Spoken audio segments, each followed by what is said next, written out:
Welcome into the Dice Dragons Guild. In this hall, we unite under one banner. Live by the die. Die by the die. Oh my god. Oh, that's even better. Do you see where That is actually worse. Is it a You 20? keep the old one. It's a half a 20. I am Izzi, your lore master, and we are continuing with our story, Eleothis, Land of the Woven Suns. With me this evening, I have... Hi, I'm Julie. I play Kethra Evermoon. Stop making fun of me. I'm a human Circle of the Moon druid, and I rolled a 9. 9 is actually an 11. Hey, at least So it's you're double digits. digits. All right. Let's go around this way. Hi, I'm Patrick. I play Malachi Morningstar. He's a Dampier Hexblade Warlock, and I rolled an 11. Okay, we're still in the double digits. There we go. I'm Adam. I play Eldon Strockhaven. He is a human Drake Warden Ranger, and I rolled a 15. That's a 20. Dirty 20, baby. Although that's 13. Well, hi there. I am Cuba. I almost said my real name. I'm gonna keep it I tally. am. I play Ayla, my Rhea. She is a tiefling glamour bard, and I rolled a 14. Okay, that's still a 17. That's weak. Weak. You only say that when you're sad not spot. the first in initiative. And last but Hi. not least, I'm Amanda. I play Iolite. She's an Earth Genasi Circle of Stars druid, and I rolled a 17. Oh, wow. So we have to 20? roll these. I'm sorry, No, nope. 'cause I'm only plus No, two. it's a 19, I believe. Oh. Yeah. Alrighty, we are continuing with our story as mentioned. Close enough. And if you would like to catch up with our story, you can check us out over on YouTube and Patreon, where you can become a member for free and get early access to some of our stuff, like our podcast, more specifically. And sometimes I do give the top tier patrons a little secret access to the flash sideways or the flashbacks that I will be giving in the beginning of the sessions. You can check out our merch as well. tinyurl.com/DDG She's not. merch. This is not our merch. This is actually a Squeezy Jibs Hot is Hot shirt that I just got and do recommend. For Pride Month, showing our support, we do have some Pride designs as well. But we have our logos and our Woven Fates, which is our main campaign, and our motto, Live by the Die, Die by the Die. And you can get those over on our Fourth Wall or our TeePublic. And all of those funds go towards advancing and expanding what we have going on here and making this space more accessible for other folks. So thank you for your support. We are also happily Yes. Quite. Bully. using Monument Studios Fantasy Plus, Michael Gelfi Studios, Alexander Miller, aka the Boy King of Idaho, and Kevin McLeod, also known as Incompetech, for their ambiance and musical backgrounds and all of that, which they're very gracious enough to allow us to use royalty free, as long as we give them a plug, which we happily do. So go check them out. Scribe Quill, before we get started, you're going to check out this scribequill.com recap of our last session with character art by Mibble Art on Instagram, Mibel Art, and backgrounds from Benoe, Benoe, S. Battle maps on Patreon. And don't forget to... Like, share, subscribe.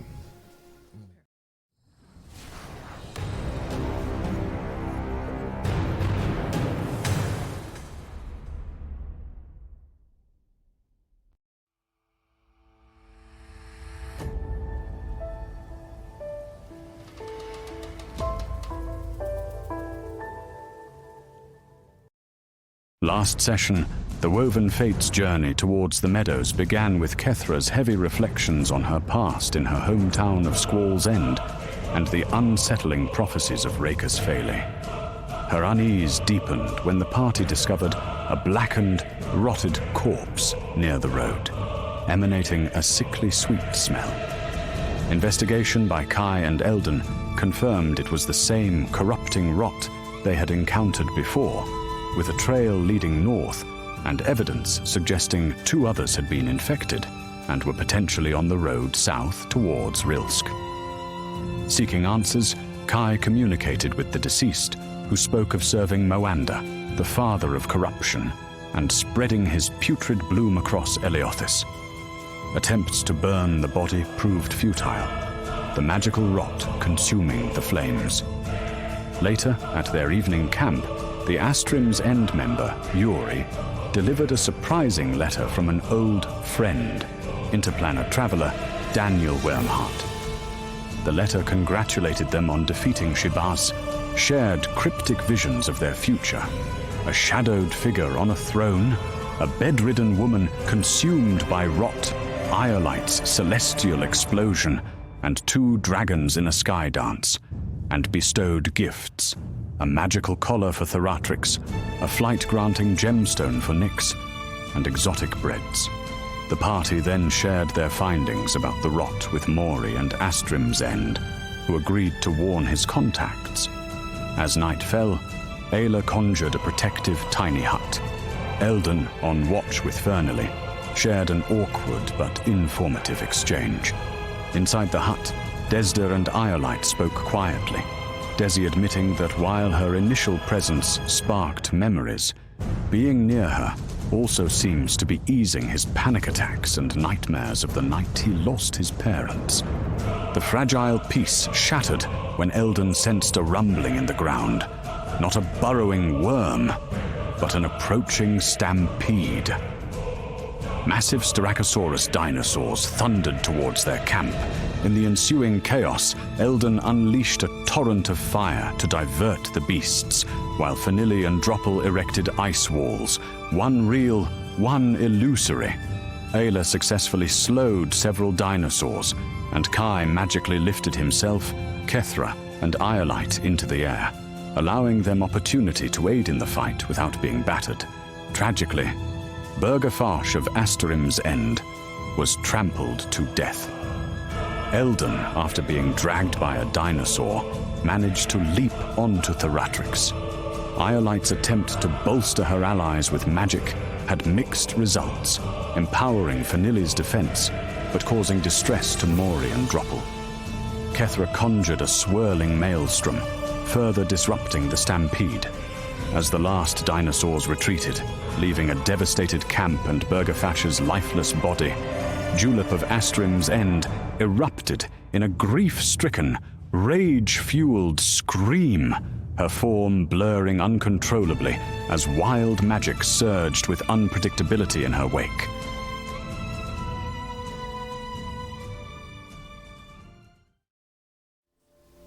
You fire the blast without warning. Just a flare of arcane instinct. Green light sears from your hand toward the beast's flank, but it doesn't matter. The stampede is louder than your spell, heavier, coming like a thunderclap in the shape of teeth and horn and hide. You're running, breath shallow, boots scraping mud, trying to reach her. Ayla. Her head just barely peeking from the shimmering dome of her tiny hut. She's shouting, arms out, beckoning the others to the safety of the spell. She doesn't see it, but you do. A horn, snapped clean from another Saurus as it crashes mid-stampede, arcing end over end in a perfect line toward her. Your fingers twitch, call it in. The risk, the promise, the blessing, the curse. May the lady's coin fall in your favor. You feel it then. That familiar sinking warmth, a celestial tug behind your ribs.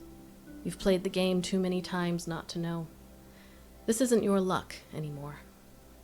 It's hers. You whisper the words under your breath, changing Ayla's fate. And you don't even wait to see if she hears you. You already know she does. Because Ayla turns, never seeing what you change, the horn now bouncing harmlessly behind her as she ducks inside the dome. You feel the thunder behind you, and you turn. The Saurus is close. Too close. You smile. Not out of bravery, out of peace. You're back.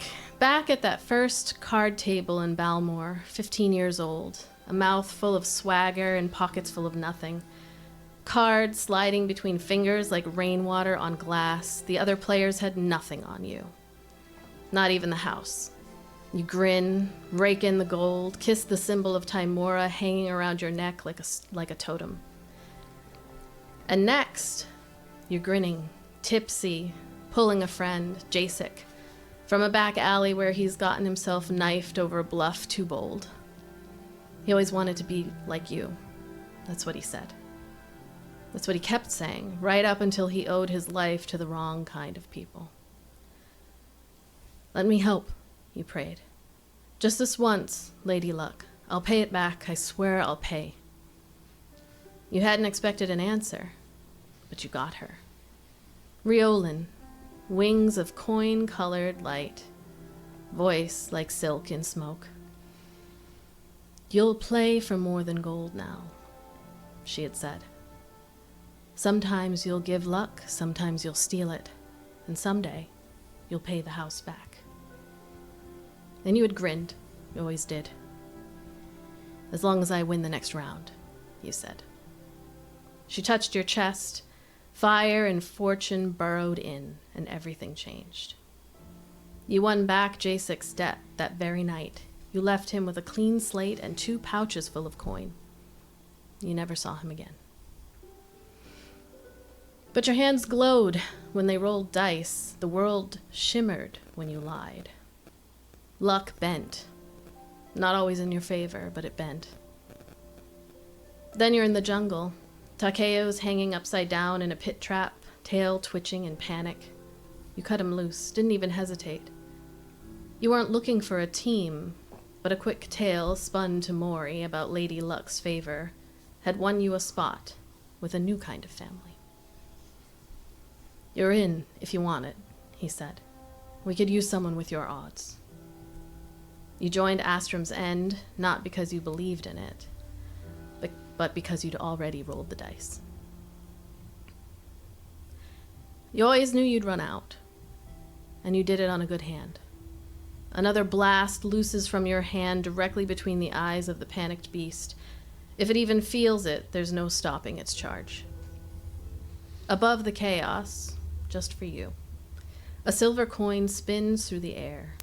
Heads, tails, no telling which. You don't get to see it fall. As the stampede fades, and all of you sit there, Julep's scream echoes somehow through this jungle that should not be echoing any sound.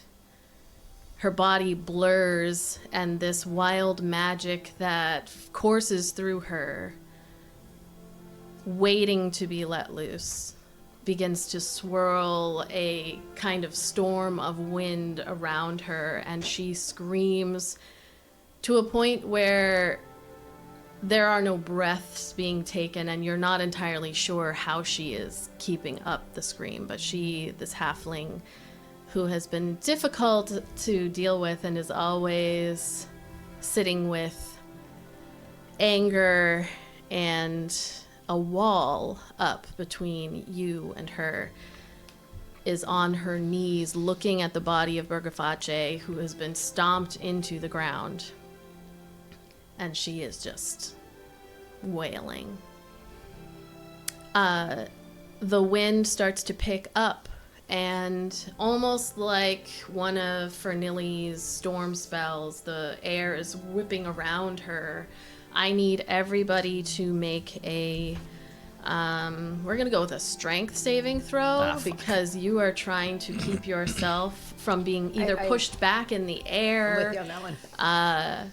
Pushed, away, or tumbling over. It's not enough that you're gonna go flying out into nowhere, just you're trying to maintain where you're at. Fuck! Oh, you fucking fuck. All right, we're going around. What'd you get? I think you know what I fucking got. Did you get a nat 1? Yes. All right. What happens to you? I don't know. Pull out the deck. Well, this isn't an attack, so. Oh. I guess I get blown to the fucking edge of wherever the fuck we are. Oh wait, So- you have a -1. I have a -1, so it's a negative fucking one. Oh no! Oh, 0 technically. Zero. Yeah. Zero. So I've been there. I've been there. It sucks. It sucks. you just hear like a as Ayla gets pulled, but the wind is so strong. Ayla, you're in the air. 3. Okay, yeah, you push. I'm like, Well, you're not in the You're air. not in the air. oh She's fuck, up. great, yeah. How long has it been 10 minutes since Kai cast the spell? Because No. she would still be able to fly, so she might be able to. Yeah, so you're up in the air flying. You're not falling. You're just being pushed by the wind. You can still keep yourself up in the air. Yeah. Yeah. 12. You as well. Pushed back. This wind whipping around. 19. Okay, you're able to kind of brace yourself, reach out for one of your companions who gets whipped out of your view, 2. and Another one screaming, "This crazy bitch!" Another one. We're all like, tea kettle. Oh, yeah. How about give roll one for Theratrix just to see if he stands still and you grab onto his tail and kind of hold on. That'd be a 6 plus. I think he's got a 4. Okay, yeah, no, both of you go tumbling. You're just more unexpecting of this. Like, her wild magic is very strong, and as she's blurring, you can't even get a good bead on her. Then the wind starts picking up. The moss and dirt from the ground is getting ripped up into the air. You get pulled backwards. There's yelling from somebody, and then almost as you get pulled backwards, you're fighting against it. Everybody make a perception check, because I want to see who sees this. Is this at regular or disadvantage being blown away? I'm just going to go with just regular, but I have a high DC for it. 14 plus 5, 21. Okay. No, 19. I'm Yeah. sorry. No, you're good. 19. Okay. It's a 19 plus 5, 24. Okay. 13.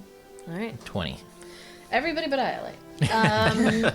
You all She's see like, this is so as- much fun. you're kind of like steeling yourself, and especially Kai, as you're facing, and we're able to kind of make sure that you didn't move anywhere as you are floating in the sky.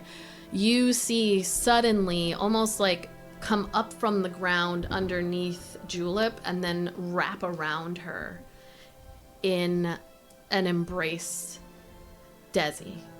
His cloak, you recognize like the cloak that he always wears and his ruffle of brown hair as he wraps himself around her, and her scream kind of muffles ever so slightly. Like, he just came up like Swamp Thing. He came up in a different form. Like he was something else, and then you see his body. Maybe he was a badger. Maybe he was, something that burrows under the ground. And he comes up and then wraps her. And her scream, like 30 seconds in, as everybody's pulling, you saw in the background, like Fernilli was trying to grab her way in. Takeo had come out from the woods and also was trying to come in. Fernilli's ice wall started shattering and flying off into the jungle, and then the wind starts to die down as Desi just sits there holding her. Her cry just fades into a little whimper into his chest, and it quiets in your area as the danger of the stampede and Julep's reaction to the loss of Bergaface fades down. What are you all doing? How far away did I get blown away? I'm gonna Tumbleweed. say I'm actually gonna roll damage for you as well, because you rolled a nat 1. I mean, the dice have spoken. So Bergaspache like saved my life. Bergaspache. Like we didn't even know he had luck powers. No. You We knew didn't nothing know about anything him. about him. You just took 1 point of bludgeoning damage, and you're like 30 feet away. You got blown. It's quiet. What y'all doing? Is there anyone of Astromzen or in general that is like in need of like helping up? Since Kai like still has like that aerial view, he would fly down and attempt to help anyone that got like tussled around during the stampede. Dropple looks a little rough. You see Takeo. You're not sure what happened to them, but they look a little rough. But they also kind of come over, and right now there's they slide across the swampy earth and then like grab onto both Desi and Julep, who you can no longer see, who's wrapped in here, and it's just like a little hug circle of Desi and Takeo who are holding on to her. Fernilly more so looks exhausted. It's like she avoided any kind of battering, but still could use some help. And who else we got? Gary was able to keep the horses in place, and he's like looking over and still like petting their faces and shushing them and not whispering something to them, and looking over to where Julep and Takeo and Desi are. But really Dropple would be kind of the one. Yeah, he would go and attempt to help bring them closer so that everyone can kind of regroup together. Okay. Yeah, you all pull in. Maury looks a little worse for wear as well, but... I can cast Mass Healing Word on the 6 worst-looking people Okay. at the 3rd level. All right. So you heal up or help to alleviate the lack of Do you want me to stamina. roll for that for people or no? I don't know that anybody got super hurt in this group, so we'll just say you kind of... I have loose things for the other folks. So you cast your spell, and nobody says anything for a few minutes. And who wants to roll me a D100? I volunteer as tribute. Okay. Eldon's up at the top. Yeah. Skipped it. Nah, it's okay. You can. Volunteer.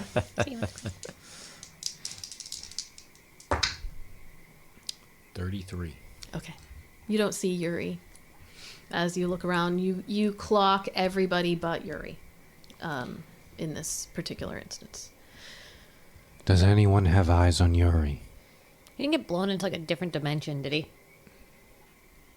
It's not out of the realm of possibilities. Here, Kethra. Yuri! Fernilly stands up, like dusts herself off a little bit, and she says, at this point, Yuri comes back when they come back. It's all right. She, like, gently touches both of your shoulders and then goes over to where Takeo and Des... Both of them have not moved. They're still in this, like, hug bubble. And Fernilly, like, joins them on the other side. So they're just all kind of around Julep. It's an interesting visual, really. It's almost like they're holding the weave in with themselves, but also whatever emotion she has, and like kind of helping her get through it. Once everyone's okay, and he sees that everyone is okay, Eldon is going to look in the direction of where the stampede came from. And just... Make a perception check.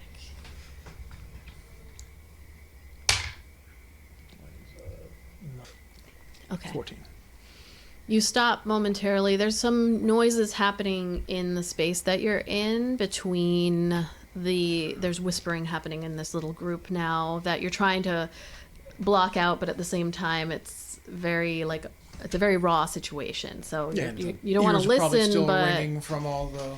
yeah, there's the sound of like a couple of them who'd locked horns that are like pushing themselves away. You can hear, like, you stop for a moment, you hear the thundering as like one stray one of these Styracosauruses or whatever runs. Remember Jumanji? No, Stampede, still and then last the round. one rhino. Yeah, exactly like that.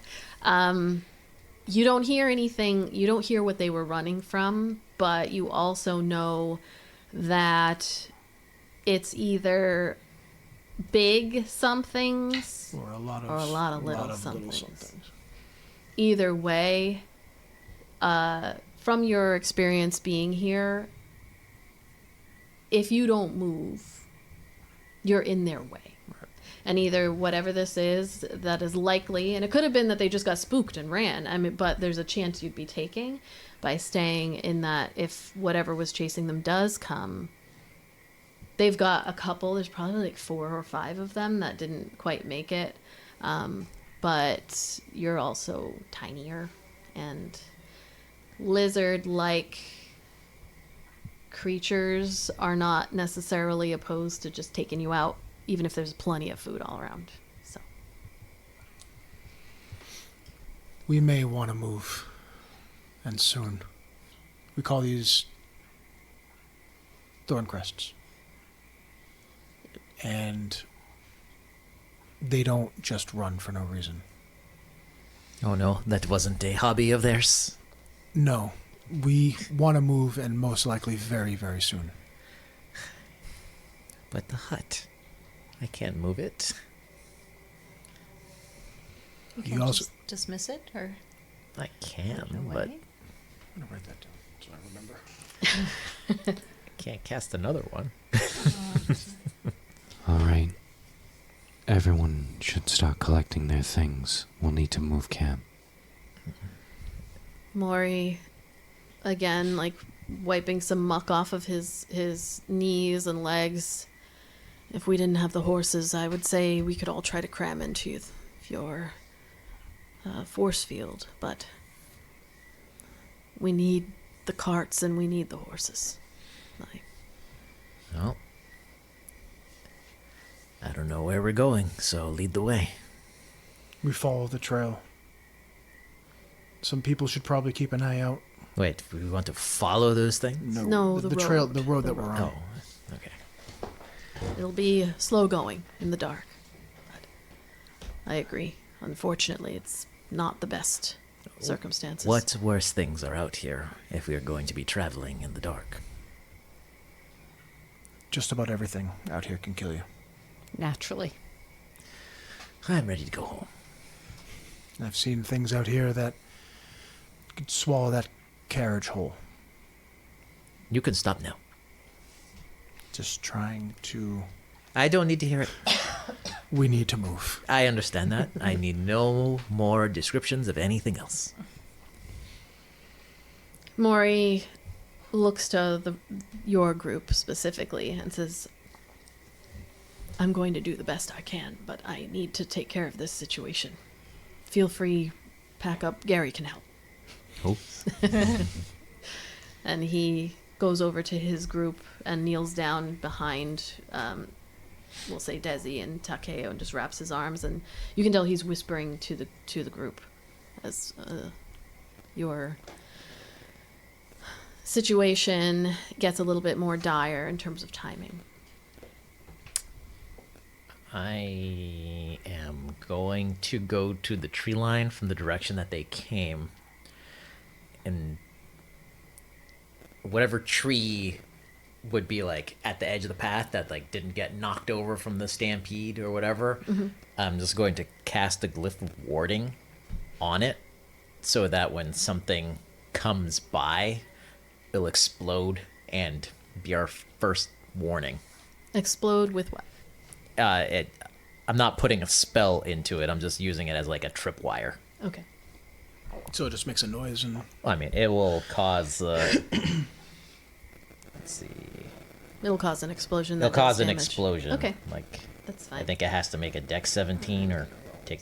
Dice. There's like literally 10 paragraphs in this fucking spell. Yeah, you don't have to worry about it. Yeah, so you can put spell, like an actual spell into it. Does that go off on... Can you, like, exempt people from that?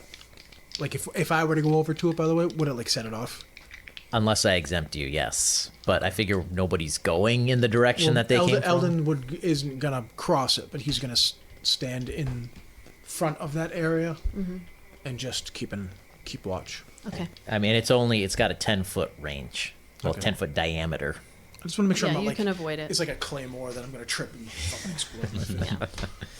You see, after less than a minute of the group having their moment together, they stand up individually, kind of pulling back, almost like flower petals, kind of pulling back from this core where Julep is, and Takeo helps her stand up, which isn't hard. She's a halfling, and then she turns away while Desi and Fernilli and Droppel go over to where Burgaface is.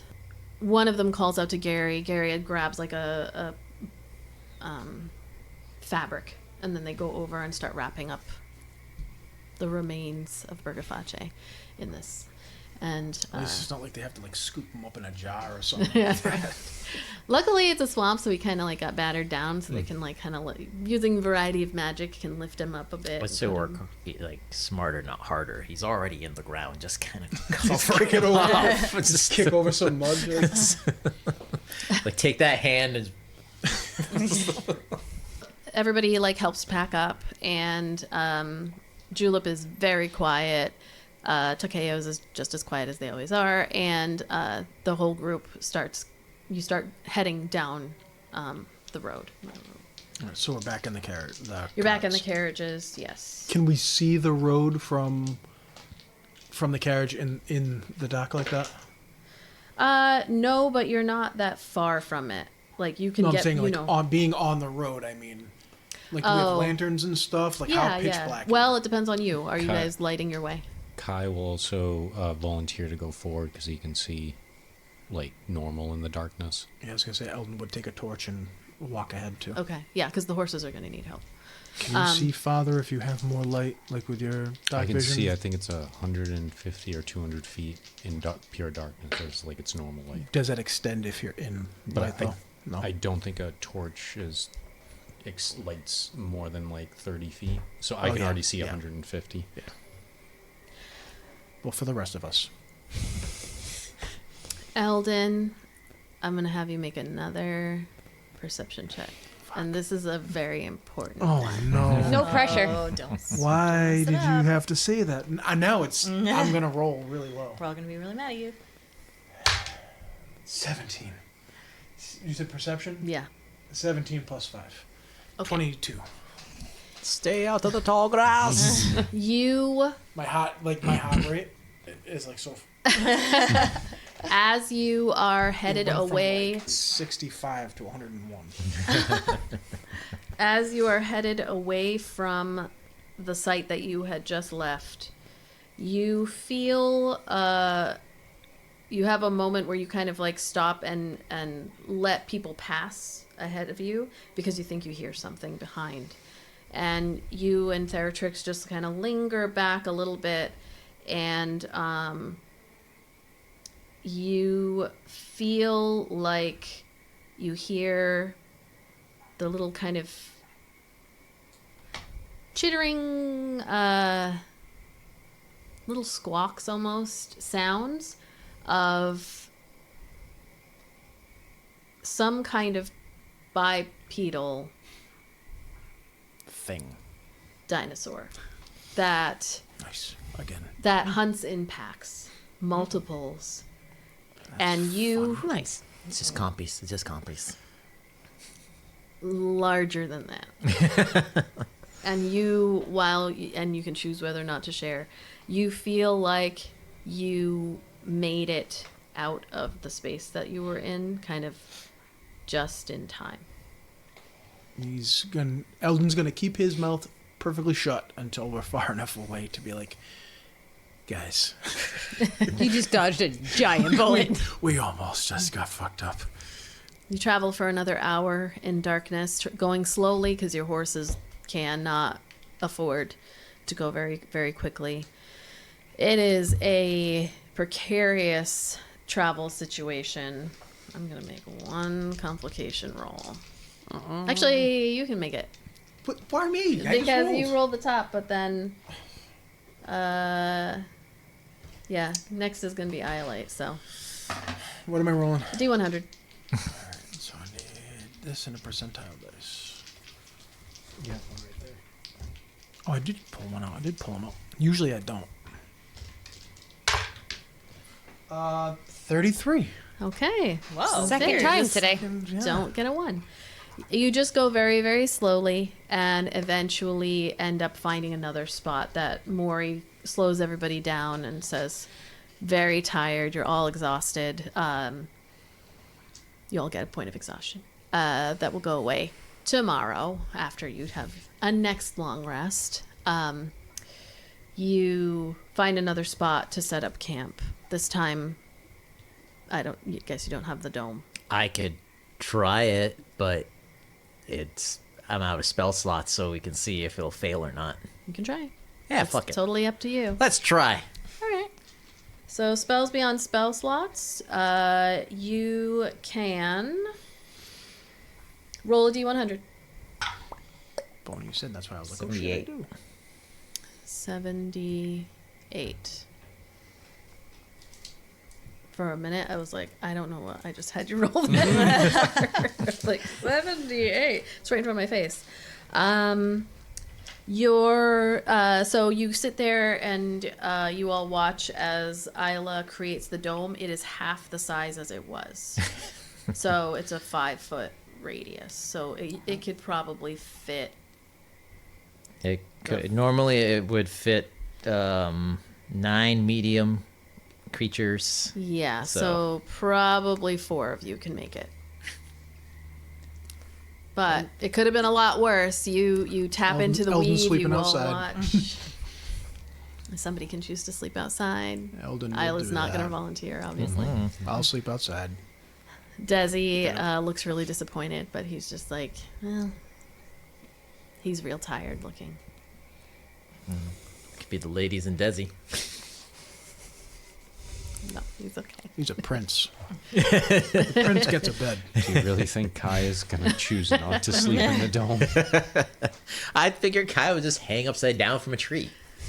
So the night closes out with you all. Who's doing? Well, you're gonna have to do watches, but you all definitely are gonna be tired the next day. Is Eldon gonna have to take another watch? Yeah, you fumbled the last one. You're the one sleeping outside. The reason we made it. Yeah, You were so good at it. yeah. So you are the only one outside. I was gonna so. say Kai would do a watch after Okay. that. There's enough people in the whole group to do watches, and Astrom's End is probably not like drifting off to sleep after having lost one of their people. So the night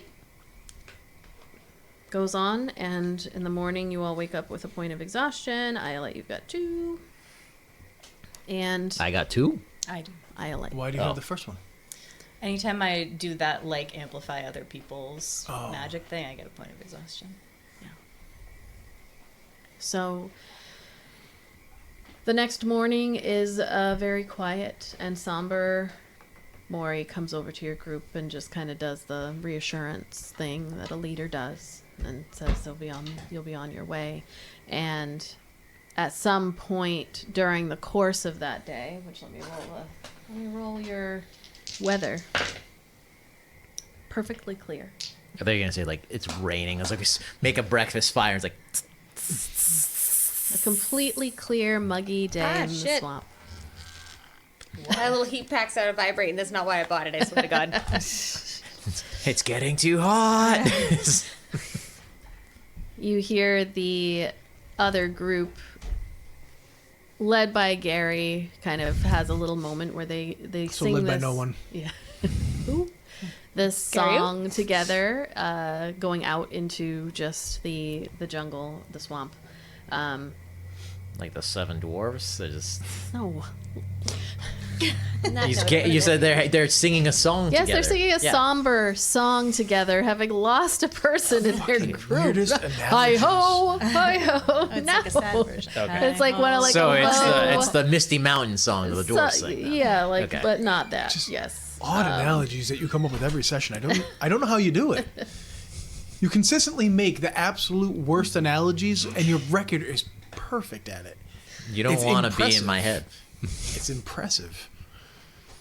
So they sing this a song together, and then like halfway through the day when you pull over to the side to take your break, you watch them all come together and go off into the swamp to very likely bury in some capacity Burgaface's remains. Desi looks back to all of you momentarily before heading in with the rest of Astrom's End. Was that an invite? Should we stay here?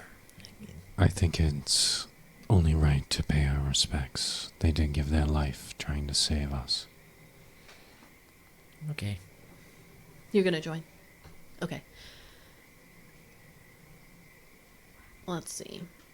It's like, I didn't plan for that. You guys are all assholes. I'm gonna have Theratrix do like circles, wide circles Okay. around, just as like a lookout. Okay. So they all gather around this space that we'll say Fernilly is able to like scoop out some of the earth, and with her magic, so it's like wind swirling and then pulling out. It's swampy and soft in that area, so they put the wrapped body of Bergaface down and then cover it up, and each of them spend some time not really saying anything, which is interesting here.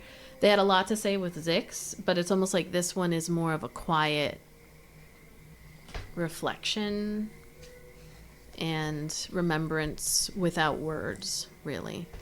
And as you stand there, Desdeer kind of whispers over to Iolite. Yeah, his religion was very... They just didn't... When someone passes, it's not meant to really be sad, so to kind of avoid any crying, we just don't say anything at all. Okay. And Julep, of all of the people, just looks the most torn up. Although you didn't really see... I mean, they hung out a little bit more, because Yuri and whatnot have been hanging out with you all. But Bergaface and Takeo and Julep, Droppel, they spent the most time together.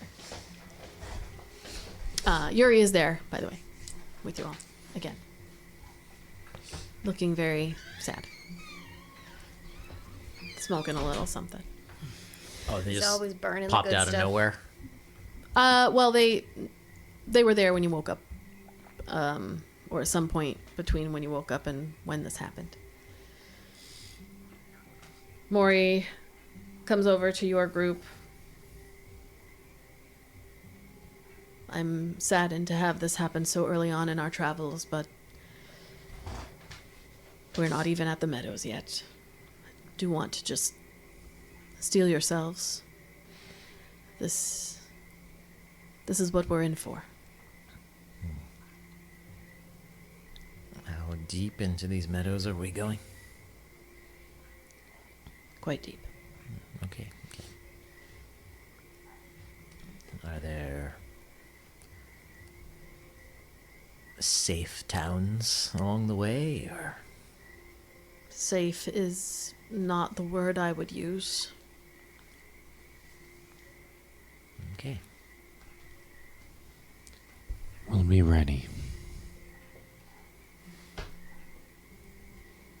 Well, I'll meet you at the carriages. He heads off. Once the ceremony of sorts is all completed, everyone except for Julep heads back over to the carriages. And you wait there for several minutes, just kind of respectfully waiting for Julep to come back.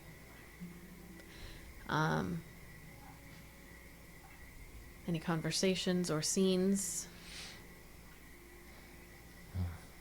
I hope this is not a sign of things to come. As you said, we are not even in these meadows yet. And The rest of the world, I know we keep saying it, it's not like Yamari. It's all too common for people to die on the trail. Anywhere. yes, I'm starting to see that.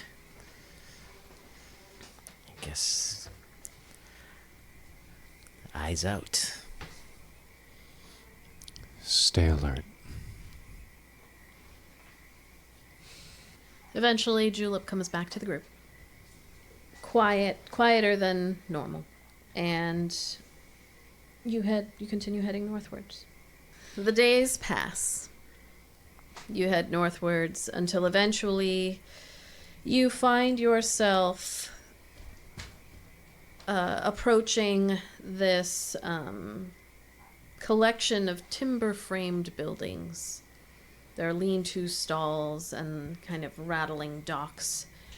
There are colorful banners that flap from shaky poles and lanterns and signal fires that glow as you approach. Kind of the night is falling when you finally make your way to Misk, which is the gate to the grass seas. There are some merchants that pass you just as you are approaching, someone who yells out to them that it's not a good idea for them to leave now, and they're like, bah, and keep going. On the way back, we'll find their torn up bodies from the raptors. But you are in Misk, a somewhat safe place to stay. You're able to put your horses and carriages into stables for the night. And there is a tavern called Meadows Gate. Pretty rustic. It's kind of an open air tavern for the most part. And the curator of this place is a Corin Stouthelm, who's a dwarf. But as you all kind of gather your things, you come in, you sit down, and the proprietor of this inn comes over with drinks for all of you and says, "Drinks on the house, first round. Anyone coming and going?" Oh, how gracious, thank you. Many thanks. Least I can do. If you're heading northward, might be the last drink you ever have in a cozy place. Let me know if you want more. That's Wraps his more. knuckles on the Dark. table and walks away. That was comforting. Is it at least good? Yeah, it's not bad. All right. You feel like it's likely that there's never kind of the same thing twice here. It's like whatever's coming and going from various places. It's like the So what Ocean he's State got, job lot. yeah, what he's got, he's got. Yeah. It's a light. Sounded heavy. The I just got to Misk. Misk, yes, you are in Misk. Misk me with all that bullshit. Not worried. So you all have a moment to kind of listen in on some of the conversations that are going on. You kind of get the gist. You hear people complaining about the barge that brought them over. After you have to pay a toll to get through, and they weren't sure if they were going to make it, and that Captain Nessa is like a real pain in the ass. Just kind of a general feeling of how this town goes. But it's a very pass through. People come and people go. The regulars are die hard. Like they live here and they're not going anywhere, but most people just pass through this place. Any things that you want to do or learn about? Questions? Friends? Are there rooms here, or is this like the other place where it was like a tavern, but you had to kind of sleep outside? There are rooms, yes. It's up to you. You guys, if you want to get the last room that you'll probably see for a while. I'm definitely okay with that. It's going to be a lot of nights sleeping on the ground. Yeah. Could use a good night of rest. I could use more pillows. I think that's You still don't have the 18 in the closet? pillows are not a common resource around Give me here. 20. Ah. Still So not we'll enough. order up, what is it, 1 or 2 beds to a room or something like that? Yeah, probably 2 beds. Like 2 beds. the 5 of you could share a room, or you could get two rooms. you hear that If we're there's... getting rooms, Eldon's not going to get stiffed on a bed if there's only 2 beds. Yeah, So yeah. he'll you have to get get his 4 own room then. He'll get a single room, I suppose. Okay. You guys Yeah. can share. The voice of the real dragon is so Wait, space. you can always ask the person behind the desk if they have a cot. They might have a Drag a cot. whole bed. There could be a pull-out couch. Pulls out. Yeah, exactly. Don't you have a hammock? We can just put a little hammock up in the room. for There's them. also, you can bunk with Gary or Yuri or Dropple. No, because he's gonna bring you to your own room. He's gonna open the door, and Gary's gonna be in there. Oh, yeah. I forgot about this guy. You go back to the front and you're like, I think there's someone in my room, but I don't think the last guest checked out. Ooh, we double booked. Sorry. It's Gary. He's like, what the fuck? You open the door, he's like, Got here. and then you're like, oh, sorry, shut it. He goes, You look vaguely familiar. Anything that you want to do here, or you're good? Just one good last night of sleep. what is Astrom's end? Are they getting rooms? Are they? Yeah, they're gonna get rooms. They'll bunk up and probably take two rooms. We got Dropple, Gary, Julep, and Take are definitely going to be together. Fernilly, Desi, and Maury. And I think that's Gary. You forgot I Gary. said Dropple and Gary. Oh, okay. Wow, we Gary. forgot. You forgot Gary. Did I? Instantly forgot. Dropple, Gary, I thought you said Yuri. And Yuri, Takeo, Julep, Maury, Desi. 7. Fernilly. Fernilly. Yeah. So Oh man, sleeping, having if to we got share a 2 room with the and boss. 2, That's yeah, just they've got 2 uncomfortable. rooms. But somebody is welcome to steal one of them and sleep in the room with them. They're gonna bunk up with like whatever the twin beds. There's gonna be 2 people to a bed to save money because, as Maury said, they're dwindling down on their funds. So Before bed, Eldon is going to kind of go off by himself, and he's gonna work on a little project. okay, to get going. all right. Let's see. Everybody goes to bed for the night except for Eldon. Guess so. Theratrix is going to hang out, not being seen really by all these people. Like, he kind of stayed back away from the open area of the town. He's He's not caught going up on the around. roof. Yeah, kind of going around the perimeter. As you get further away, it would bring more attention to your group than you'd probably want. This far out, people won't know about the voice of the world dragon, or maybe they will, but it'll be rumors, and then you'd have to deal with that. People Sorry, being- we should be trumpeting you. you could try. New banner. You are working on your project. How far away from the town, or like, is it in the town outside? The Yeah, he can do it outside. tavern? If he knows everyone's inside, he'll just be outside. How loud is your sawing and hammering? No, it's wood carving. He has wood carver's tools. Yep. Okay. As you are doing that, the proprietor of the inn comes out and just like lights up his pipe as you're standing out there working on something, and he is just a kind of middle-aged looking dwarf. He looks a little cut up. His arms have all these scars that you can see when he lights up, and he's illuminated a little bit as it's nighttime now by the light from his tavern, and you can see all these scars on him and a little bit of scars on his face. He's got a beard that's not long, it's scruffy and ends very short and white and gray. Lights up a pipe and looks over as you're working on it. What you got there? Yeah, a little something I'm working on. I can tell that. What is it? Eldon doesn't say. If the only reason he doesn't say is because if the proprietor saw, it would be extremely obvious what it is. But I'm not saying what it is for a reason later on. Okay. He comes over and looks down. He goes, Gave my wife one of those. I don't know what it is. What are you? Why do you all? What's wrong with all of you? You know I don't know what exactly. it is. You know exactly where my mind went. So, how long you been up this way? My whole life. Heading up towards the Meadows, huh? Indeed. Somebody already told you that's a stupid thing to do, right? Indeed. Just want to make sure. I wouldn't be doing my job if I didn't at least warn you. Takes a big drag on his pipe. The So- whole sound. So it's as bad as they say? Worse. Wonderful.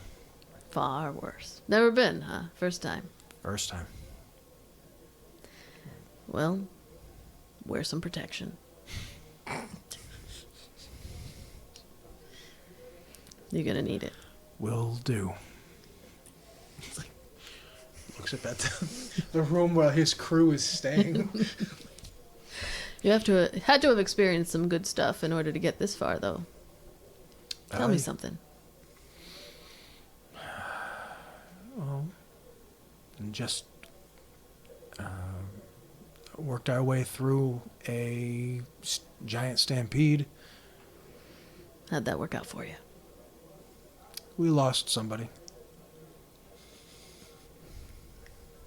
Sorry to hear that. That's the way around here. Life That and it death. is. Life and death. What can we expect past the river? All manner of things. Oh, knife fight too. You hear him, you see him like, He just pulls up. you see him kind of look back towards his tavern there, and he's like, they'll work it out. Got this here. He reaches into a pocket, and you see him reveal this arrowhead that has like this silver, like feathery, almost like little gem charms. That's what I'm looking for. Charms that are kind of attached and hang off of it, and he just holds it up in the light so you can see it shimmers as if it's been recently polished. He said, a hunter gifted this to me. Said he slayed a ghost boar in the meadows. Never dulls, hums softly when enemies approach. That's how I keep myself safe. Kind of looks like a fancy bird claw if you look at it. It's interesting. Puts it in his pocket.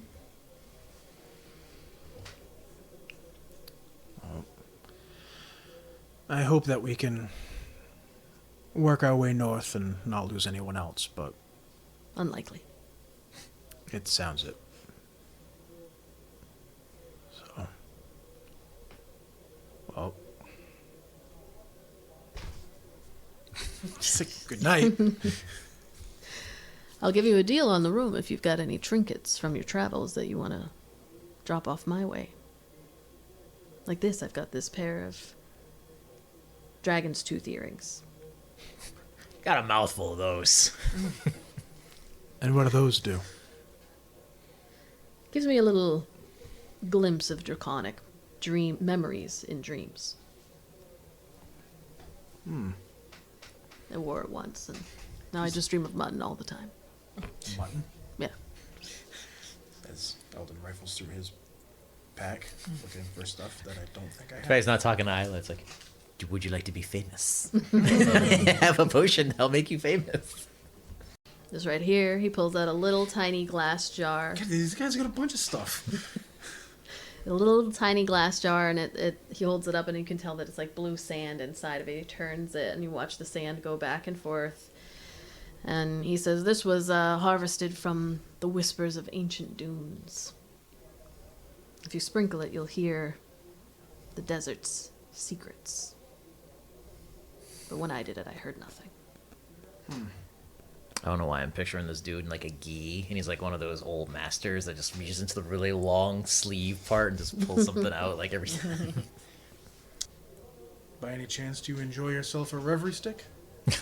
Or 10? I have these trinkets. Want some drugs? You see, he takes another drag, and then he has a little side smile out of the corner of his mouth. Depends. What kind are we talking about? Thin hollow stick similar to those used for incense when burned. They, Reverie. reverie. They will, Oh, I know what they'll do. they'll help you in case you are stricken with fear. You'll be able to Happens resist. rarely, but you never know. Let me see. We'll slide one over. He takes it, looks at it back and forth. He goes, ah. Duskridge. Oh shit. Whoa. Yeah. Dusk Ridge. You friends with him? Or did you just steal it? I would. When you hesitate, he goes, I would say we're loose acquaintances. good enough. Puts it in his pocket. All right. Puffs a little bit more. Like, good job with that. I can tell you're a real craftsman.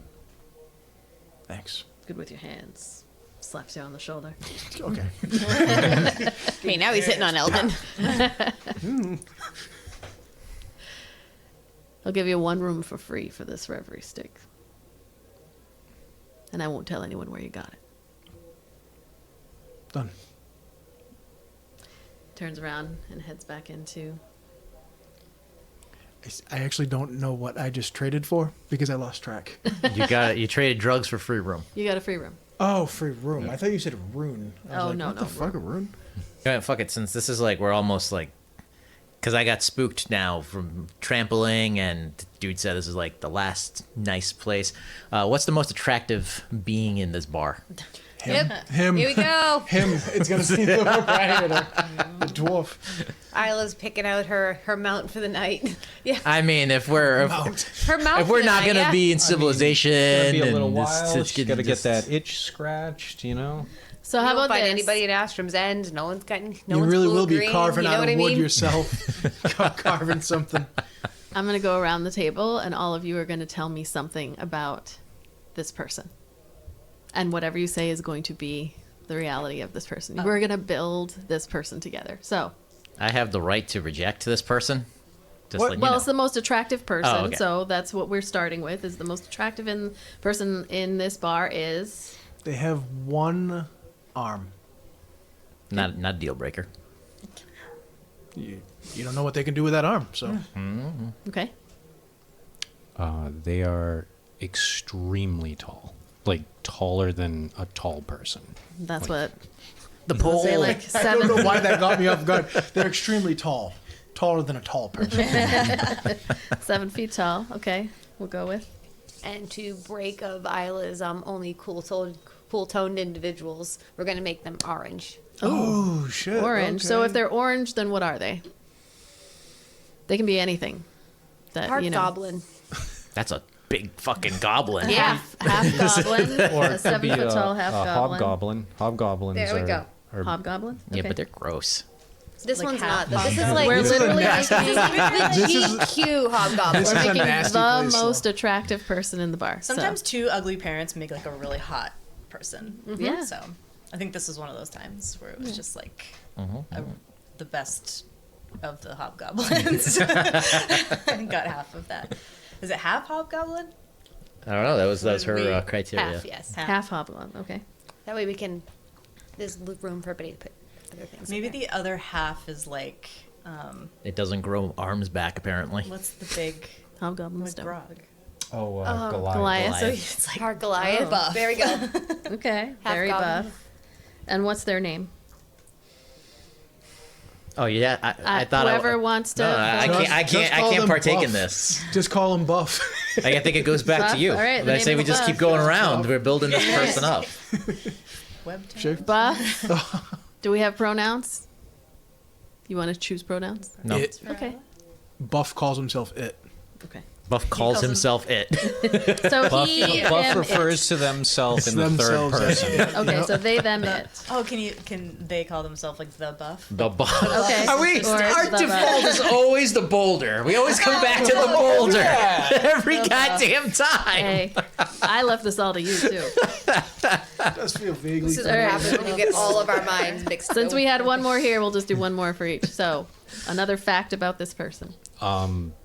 This person has an excellent singing voice. Okay.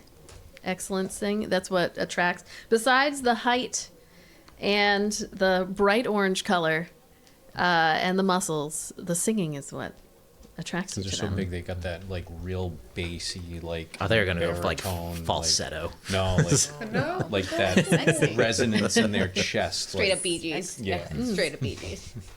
He was thinking straight up Bee Gees.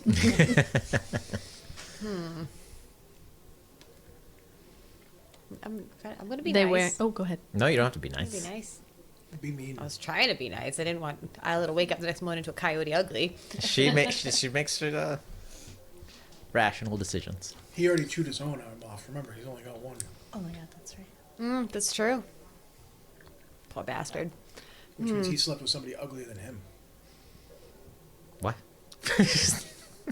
Yeah. Yikes. Pat Okay. Pat understood. Julie understood. Yeah, I Big did. man understood. No. That was disturbing, actually. Oh. Boo. You know what they're wearing. They or have what a their very personality. thick accent. Caribbean style accent.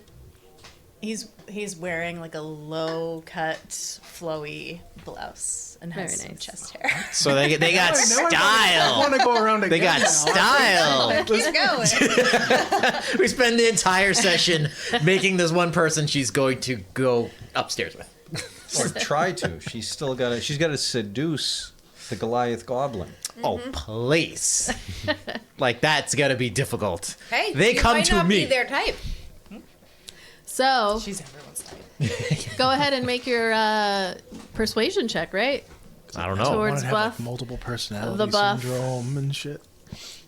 Persuasion. How am I persuading them? To go to bed with you, right? Oh, yeah, okay. Well, with advantage, no? Forget what we were doing. I was going to say what translates to titties together. I get advantage. Sure. Okay. Together, up and together. Go scoop. Yeah, up Singing and Alanis. together. Go swoop. 30. Okay. 30. How to do the math in my head. You just like Those curls are like up here. In the middle Yeah. of the Buff's set, as they are singing Alanis rest her chin Morissette's on. Uninvited. That's one of the few songs I Impeccable know. taste.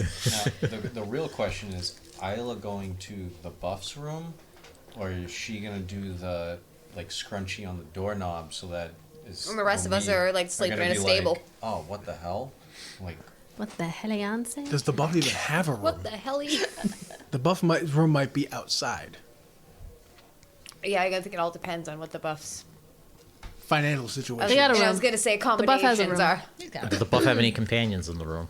No, How many pillows does the buff have? as many as you need. Let me get All right. a buff. Like anyone would. I am flattered by your fascination with me. Just fanning herself. Like any hot-blooded boy. Oh, can we do? It's like. dancing to it. Oh yeah, Lighting. yeah. Like it's become karaoke night in there, so the buff is singing and then Isla's dancing, but also doing the backup vocals. Someone's gonna have to cast healing. You're word on you. not alone. 'Cause this big thing is about to smash you through this bed.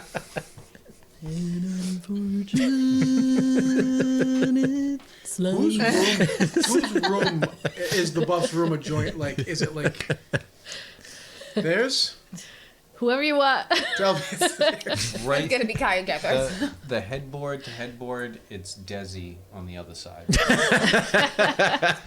Jesse and Cornelia, what the fuck all night? And as you have your evening She wants to alone pick with up Buff, who likes to break out into song with their excellent singing voice in between thrusts. In between sessions. You hear All "Thank you" from right now. Alanis Morissette. That's where we're going to take a break.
following day, the Woven Fates and Astrum's End come together, going to the barge where you must cross the Misk River towards the Meadows. Oh, we heard people bitching about the barge driver, right? He's ripping people off or something? Not so much ripping people off, but she is the guard at this toll and check station. She has ledgers where she asks for everyone's names. This human, Captain Nessa Fenlock. She has a couple of people who are with her as well, and she just keeps track of everybody's names who pass to and from for the Eporian government, so that they know if you come through this way, which is the only way you can safely pass. There are ways you can come around on your own. You can fly over and bypass them if you have the means to do so, which most people do not. You can, if you're strong enough, do some kind of magical thing to bypass entirely, but this is the last stop before you head either into the dangers of Eporia or into the dangers of the Meadows. So she has a ledger that she keeps everyone's names. Are we lying to her? She's very gruff and barely looks up at all of you. Maury gives Astrum's End's names before heading into to go on to one of the barges that is being held. What do you all do? Does he give their real names? He does. It's okay, we lying. Whether or not I lie shouldn't affect you all. Oh, I'm lying. She doesn't even really look up. She just kind of like briefly clocks all of you. It's very fast. It's almost like she's got a photographic memory or something. She just scans you real quick and then looks down and starts writing down names. Eldon Strackhaven. From Eporia. next. Kai Corvus. From Nevenia. next. Felicia Kane. From Davenia. next. Iolite Emery. From Cassia. next. Gloria Estefan.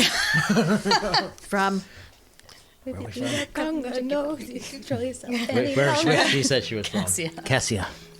It is my duty to inform you that the Meadows are an incredibly dangerous place. The Eporian government does not have any requirement to go save you from yourselves or anything else out in the grasses. You do understand that you are going out into certain death. Yep, keep hearing that. So we've been told.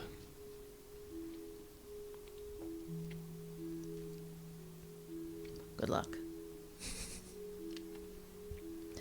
Everybody make me an intelligence check.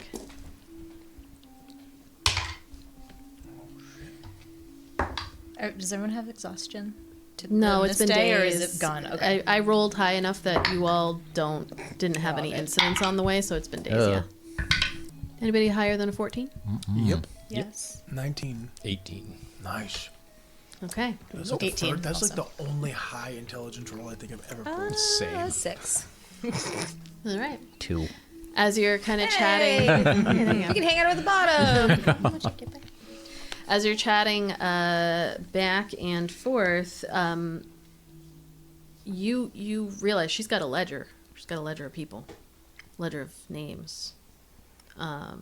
If you wanted to ask any questions about any particular people who maybe have come from the Meadows and possibly found their end along a roadside. A few days ago, we happened upon someone on the road. Perhaps they came through this way. They died on this side. Perhaps their name is in that ledger and their families can be notified. Relation to this person. We found them dead. Flash the badge. Ayla says on the side. She's Captain Nessa looks over as you're like flashing your badge. Yes, as my compatriot here, we would just like to do the right thing, us being members of Cassian Guard. She looks at your badges, looks at all of you, ragtag kind of group here. they look fucking good, not raggy. And she says, I'm going to need a little bit more. What type of individual was this? Human, halfling, dwarf, lizard folk, dragonborn? I'm trying to think now, what were they? The were human. face looked human. I think they were human. Well, other than a general description, all we knew is they were human, but they were consumed by some type of rot. It was a man, too. You see her kind of flip through some pages. Only thing that I can see that sparks any memories, thanks to Corin. There was a man, Ibsa Hiri, who passed through here 10 days ago, 12 days ago. Looked very ill. Refused any help anyone would give them. He asked where the capital city was. He was directed towards that. Kept mentioning some kind of rot. There are crazies everywhere. He didn't cause any trouble. No. He melted. It would probably be in your best interest to keep your eyes open for anyone else with those symptoms. Perhaps not let them cross. We've seen something similar on Yamari Island. Very Yamari. nasty stuff. Good to know. Well, given your authority, we'll keep anyone else who matches that description. Black veins stretching up from their neck. We'll just give them a place to stay for a couple of days. See how it goes. Be in your best interest to not touch them as well. Noted. She looks to one of her soldiers. It's a loose term for the people that she has working for her. You can tell that these are maybe the bottom of the rung in regard to hierarchy. This is where you're Things. sent when you fuck up. Yeah. Or you're new, or and they just jot it down. It's like Hadrian's Wall, you know? Good luck out there in the grasses. I hope I can mark you as safe return one day. So do we. She nods. You head over to the barge and join Astrum's End, who are waiting for you. And as the barge slowly pulls away from this bustling riverside village of Misk, the world around you shifts, almost as if you are crossing over into an entirely different realm. Ahead lies the Meadows, this deceivingly idyllic landscape that stretches out like a painter's dream. Gentle rolling hills that ripple across the horizon, covered in tall grasses that sway hypnotically under the caress of a steady breeze. They ripple like waves on an emerald sea, each gust of wind catching the grass in a mesmerizing dance. Patches of dark, lush forest break the endless greenery, standing like quiet sentinels amidst the fields. Even from here, you can sense a wild, untamed presence in those shadowy woods, each one an isolated pocket of mystery, dense and impenetrable, filled with whispers of what might dwell within. Above, cotton-like clouds drift lazily across the wide expanse of blue sky, casting enormous shadows that roll slowly over the hills. From atop one of the taller rises, you imagine you might see for miles every shadow, every patch of trees, every undulation in the earth stretching endlessly into the distance. But beneath all the beauty and tranquility is an unmistakable tension. Every swaying blade of grass and darkened thicket seems to hint at something unseen, watching and waiting, hidden beneath the peaceful facade. There's a wilderness here, a sense of things ancient and unknowable. And as the barge nudges softly into the far riverbank, this sense of quiet anticipation fills you, mingled with an unspoken warning. The meadows are lovely, yes, but beauty here is as dangerous as it is alluring. You step off the barge. There are a couple of travelers, maybe one or two, waiting on the side to pay their toll and then head back over into the meadows. They have a quick conversation with the barge operators, who seemingly have done this a million times, and even as you were approaching, they kept their eyes and ears open, watching everywhere, watching underneath. They're very adept at identifying if there is danger before they hit the edge. But welcome to the meadows. You are here. And I'm going to roll for weather. Roll for initiative.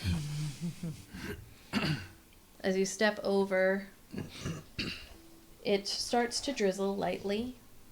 A very, very light spitting of rain.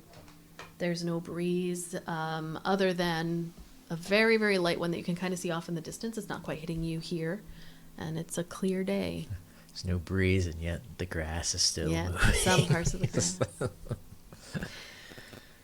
You head off, unless there's anything you want to discuss before you go into the grass. I would have asked Maury either like crossing or disembarking. So tell me again why no kingdom lays claim to this area. It's my understanding that it's just simply too dangerous. There are mountain ranges that tend to cut off various difficult creatures, terrain, like the one behind us. Separating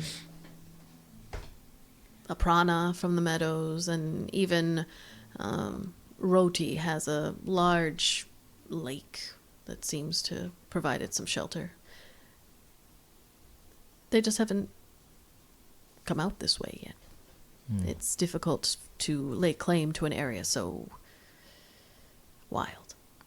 I mean, even little parts of it, they do not want to come in and expand. Seems odd for empires. Well, an empire is only as good as what you are able to protect. You can claim to own parts of the meadows, but if you can't protect your people here, no one's going to give you any mind. The Emporian king could absolutely say he owns this part, but if he can't supply any soldiers to actually keep people safe, no one's going to bend a knee to him. I suppose that too makes difficult. sense.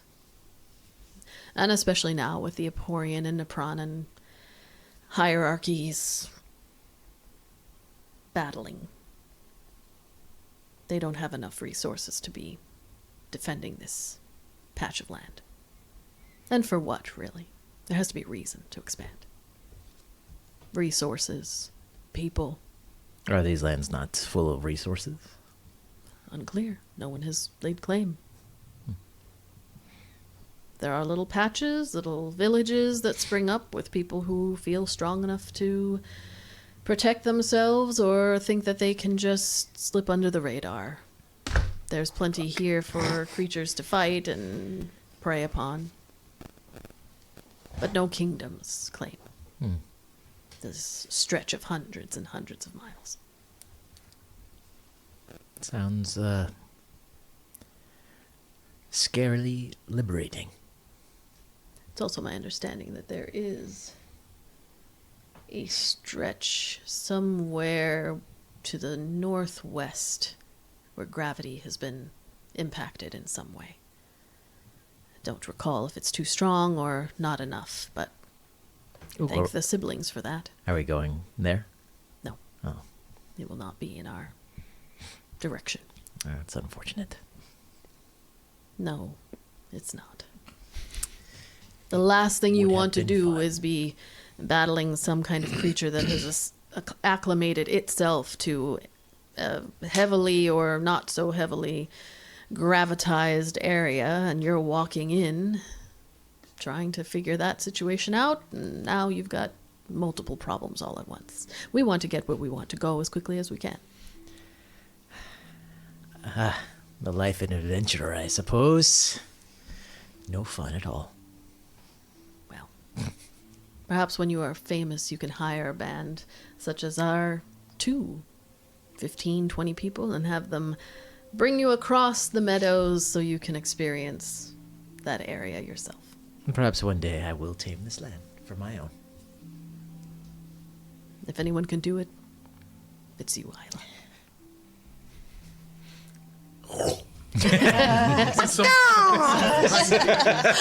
Flying beast takes her away. Well, If anyone can tame this land, it would be you, Kai. Just going down the line. as mentioned, it is beautiful.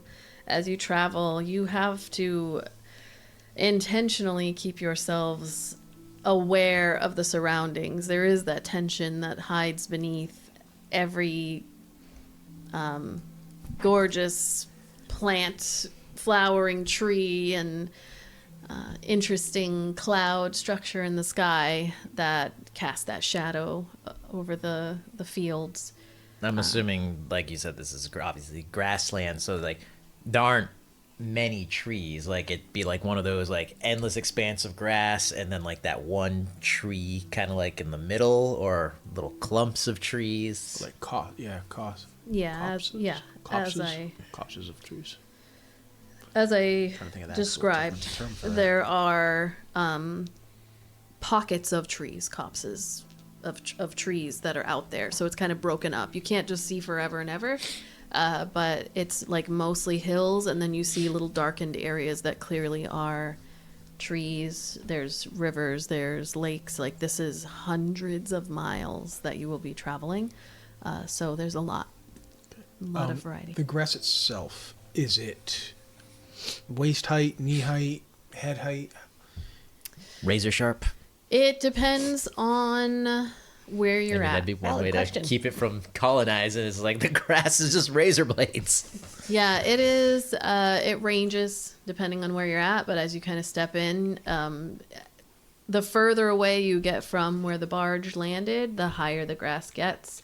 If you're a halfling within, several hundred yards, You feel like Honey, I Shrunk the Kids? it gets above the head, and then there are areas where it seems to flourish and it's very flowery and pretty, and then there's other areas where it's a little bit lessened, and you can see people have like traveled through, so you can always go along the ways that other people have gone, or you can kind of go. Like it's just gonna Yeah. ticks. And Like there's stuff. like a traveled road we're following, or path rather. There's like, an we're- attempt at it, but even as you continue in with your group and your horses and your carriages and whatnot, the meadows seem to very much like the Sleeping Wilds. It reminds you of home in that the meadows kind of take back over their space pretty quickly. There's not enough people traveling through, 1 or 2 a day maybe, that you have a very clear space, and a lot of them are not coming by carriage or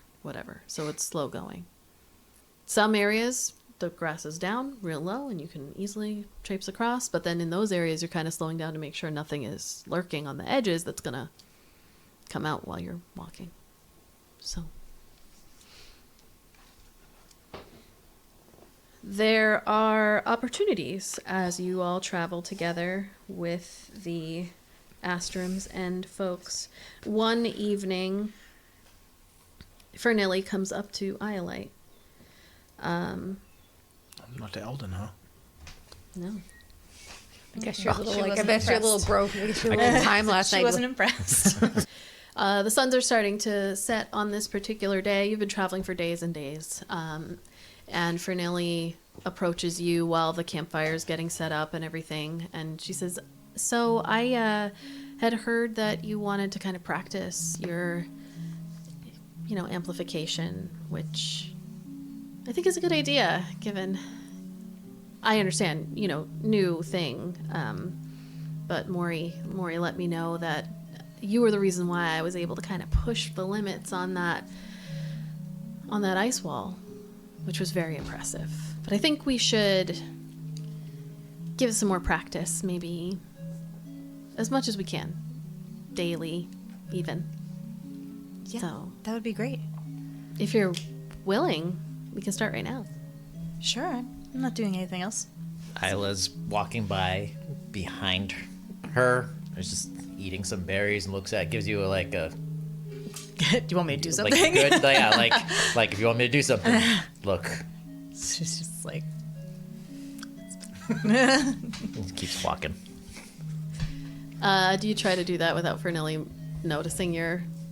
yeah. Make a... you can go with either, deception or sleight of hand to, make your movement natural. I'm just doing my hair. Just do my hair. 7. Oh. Okay.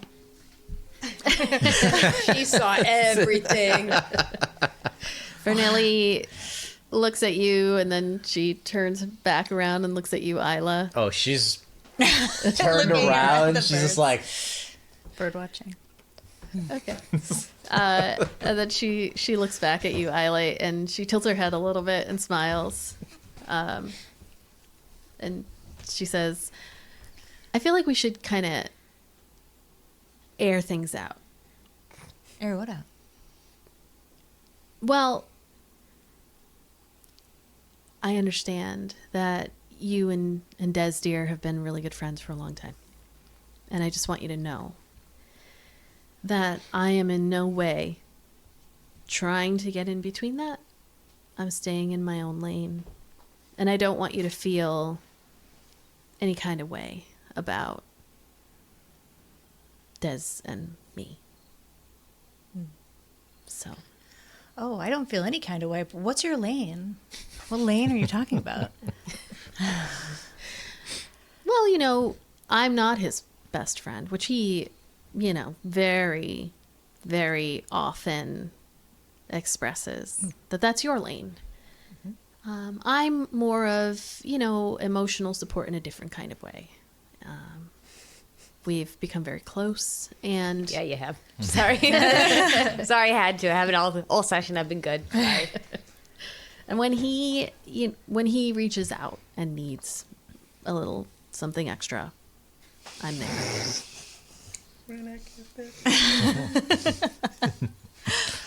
I'm gonna behave. Oh, something extra. I mean, it seems like it's just from my observation more than just when he needs help thing. It seems like you are pretty close. Like you're pretty together, most of the time, pretty much always. Yeah. He's a really, well, this, a very sweet person. And he had a rough go of it. He still has a lot of guilt over what happened. He doesn't really talk about it much, but I'm sure he's told you. He's feeling like everything that has happened since that night is his fault.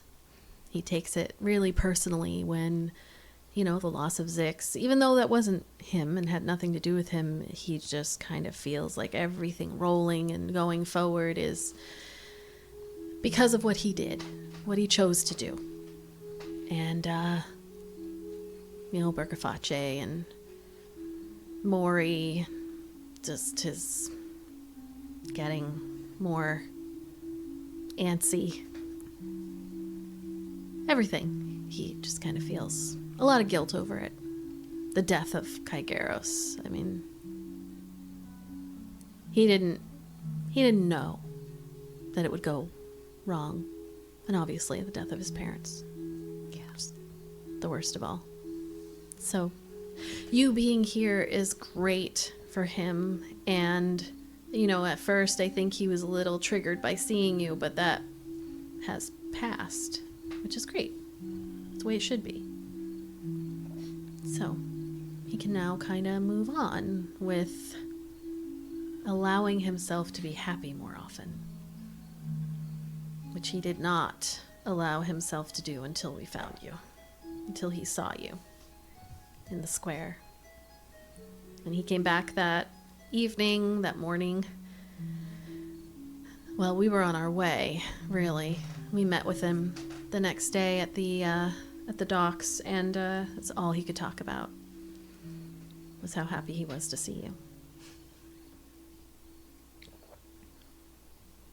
I'm really happy to be together again. Yeah. So are you guys like, speaking of together, How much do you kiss? guys like, together? I don't know that I would put like restriction or, you know, Do labels. yeah, I wouldn't want to do that to him. He can let me know, but I enjoy his company. But if you wanted to put a label on it, you'd be like on board? It depends on the label. If you wanted to put more of a label on the two of you, would that be a problem? If he did on me? Yeah, I mean, I would assume right now the label is best friends. Yeah. And that's a good label for you? Maybe best friends forever would be better, but I'll let him take the lead on that, I guess. I think Forever's a long it's a time. given, knowing Des. Des, yeah. So, I know It's it's like this much into the ground. I just wanted to let you know, I'm not impeding on best friends forever. He's got a lot of love to give, and I think he's been holding back. So, Yeah, he has a very big heart. And I guess I'm grateful that you have helped him so much, especially in my absence. And I just want him to be happy. And whatever makes him happy makes me happy. we're on the same page. Yes. All right. Ayla, was that good enough for you? For now. You have great friends. Yeah, they care a lot. Yeah. We're going to practice a new thing now, so you might want to head back just in case it gets a little out of control. I'm sure she's very strong. She was already walking back. The interesting part's over. I just see Ayla like TMZ in the bushes. Like just So we're going to go slow because I don't want to overburden you, and I know this makes you tired. Same for Maury. He gets really tired. So here's what I'm going to do. I'm going to conjure up a hoagie cloud. My hoagie cloud. And I would like for you to use your amplification to see if you can stretch it out to a foot long. Okay. $1 foot long. So, here we go. She Hoagie time. quickly, like, she kind of like, It's such a verbal component. She's required Hoagie now whenever she does have to say it. she whispers, "It's hoagie time." She blows. She actually inhales like a, and then she blows very gently this like cool air that comes out, and almost like her hands kind of warm up a little bit, and you can see this mixture of cool and warm that creates this little dark rain cloud. hovering above her hands, and then she looks over to Iolite. Just that one right there. Just make it. So bigger? the key here is that you are going to actually be focusing on me. And that might have been where things went a little dicey when the stampede happened, is instead of focusing on this cloud that I've created, I am channeling the weave. And so through you, my power will become stronger. It's not about amplifying the magic. It's about amplifying the conduit for the magic, which is myself or anyone else who is conjuring up something. It can be good for healing. It can be good for really any kind of spell, but it's key to know that you can't secretly do this. It's going to be quite obvious that you're helping, which is fine. The closer we are. To everyone else around too, or just to the person I'm helping? To everyone. Yeah. It's pretty it's not that you're screaming out loud or anything like that. I know it was a very tense and horrible situation, but if someone were watching you, they would be able to see that you are helping along. Yeah. I also want to say the closer that people are to you, the better chance they will have of being given that strength. What's like the optimal distance we're talking? Like, is this good or? Well, it really kind of depends. How many shards do you have? 2. 2. Well, that's better than 1. Not as good as 3, but that's where we're at right now. Yeah. So probably, I would say she steps back a good, she just keeps kind of like walking backwards. You can see she's like a good 25 feet away. She's like, about here, I think. It might work a little bit further, but just to be safe. We'll try it from here, and then I'll step closer, and you can see how much it grows. Okay. Okay.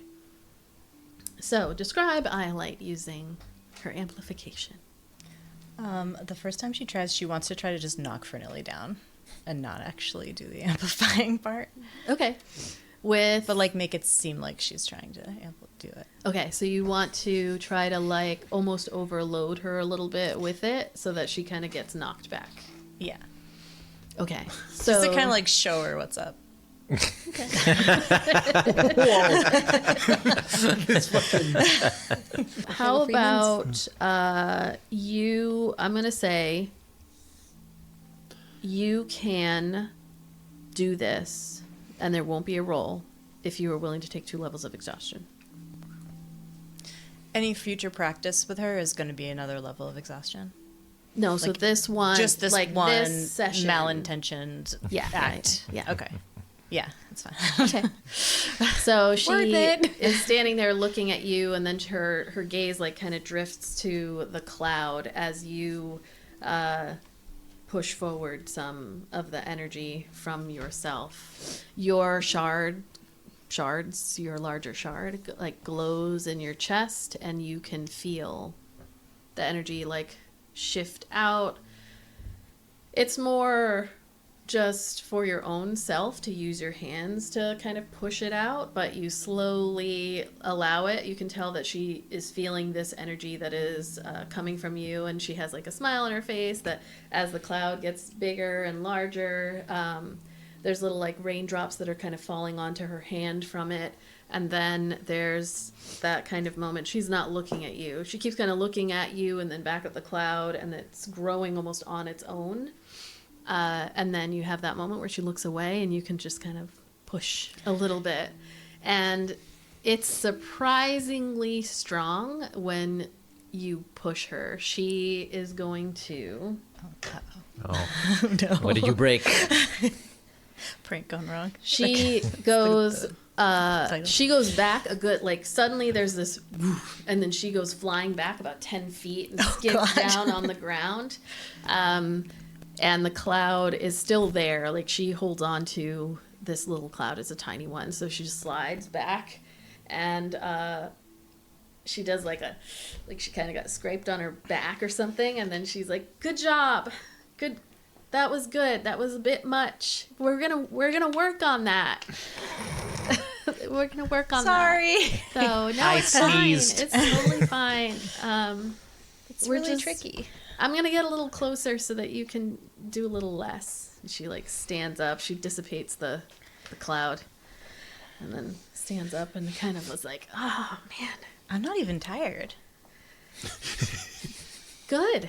go That's again. A good, I that's could a knock really, you down 3 or 4 more times if That's you a wanted. good sign. You know, I'm gonna be a little brave. Let's try it with like a lightning. I'm gonna get closer though.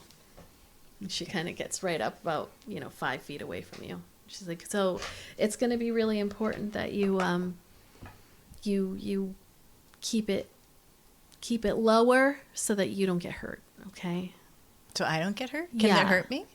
Well, my spell being amplified can definitely. Could like bounce back at me. Yeah, could if you do too strong, then You can't like control that? not if you amplify too much. That's what we're gonna work on. We're gonna start slow. This was my fault. I shouldn't have gone too far back. That was like too far, Okay, so she conjures up this little ball of lightning. Make a deception check. Do the exhaustion, does that start after we're done? Or is that No, right already now. That's already happened? Yeah. 15? She looks at you like kind of almost through the lightning as you amplify this one. You feel like her smile falters slightly. She doesn't say anything to you, but she just goes like, okay, so we're gonna go slow this time, all right? And we're just gonna release a little bit of energy, okay? We can do this. I believe in you. Okay, I believe in me too. good. Lightning in your face. That's the most important part. And so as the swirling, like you see this ball of lightning, it starts very tiny, the size of a marble. And as you look at that and kind of like reach back out, pushing the energy, you see the lightning ball start to grow, and then little arcs come out, and she's holding it far enough away. Big smile on her face. She's like, there you go. You're doing it. It's good? It's great. Awesome. Shifting back to the rest of the group. Is there anything that you wanted to accomplish on this evening? Or on an evening in the wilds? In the meadows, Jesus. Okay. Is Kethra wearing that? Do you wear that necklace that Yuri gave you? She's kind of has it like on like her wrist, hidden underneath her coat thing. She doesn't know what to do with it. And she puts it in the bag with Eldon, with Nick rather. Put it in the bag, Eldon. Get the ball. Eldon. In the Get bag. back Nick in there. just doing Bag, this get all in the night. bag. So she's like, I gotta hide it from the Knicks because it just. Every time you hand me a piece of bread, it just grabs it and disappears. Yes, exactly. We don't want him fucking with it. He just steals it from me. Probably would.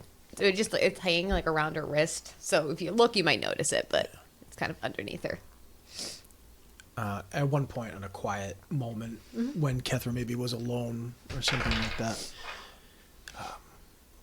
he'll walk over and he'll say, "That the necklace that Yuri gave you, that one." Oh, this? Yuri had described that they found it in a tower in the mountains. Yeah, that's what he said. That's what they said anyway. I've been thinking about it for a while now, and there's no tower like that. Not in those mountains. Oh. So, I don't know if Yuri's telling you the truth, or maybe it's in a different time. I don't know how Yuri's powers work, really. I don't But- either. It might be worth maybe asking about. And she's gonna go like this. She goes, here. Because supposedly it does something. The necklace? Yeah. She Oh. goes, here, look at it. And she's gonna like throw it at you. Instinctively Patience of a catch gnat, that. Kethra. Looking at it, can I tell anything from it?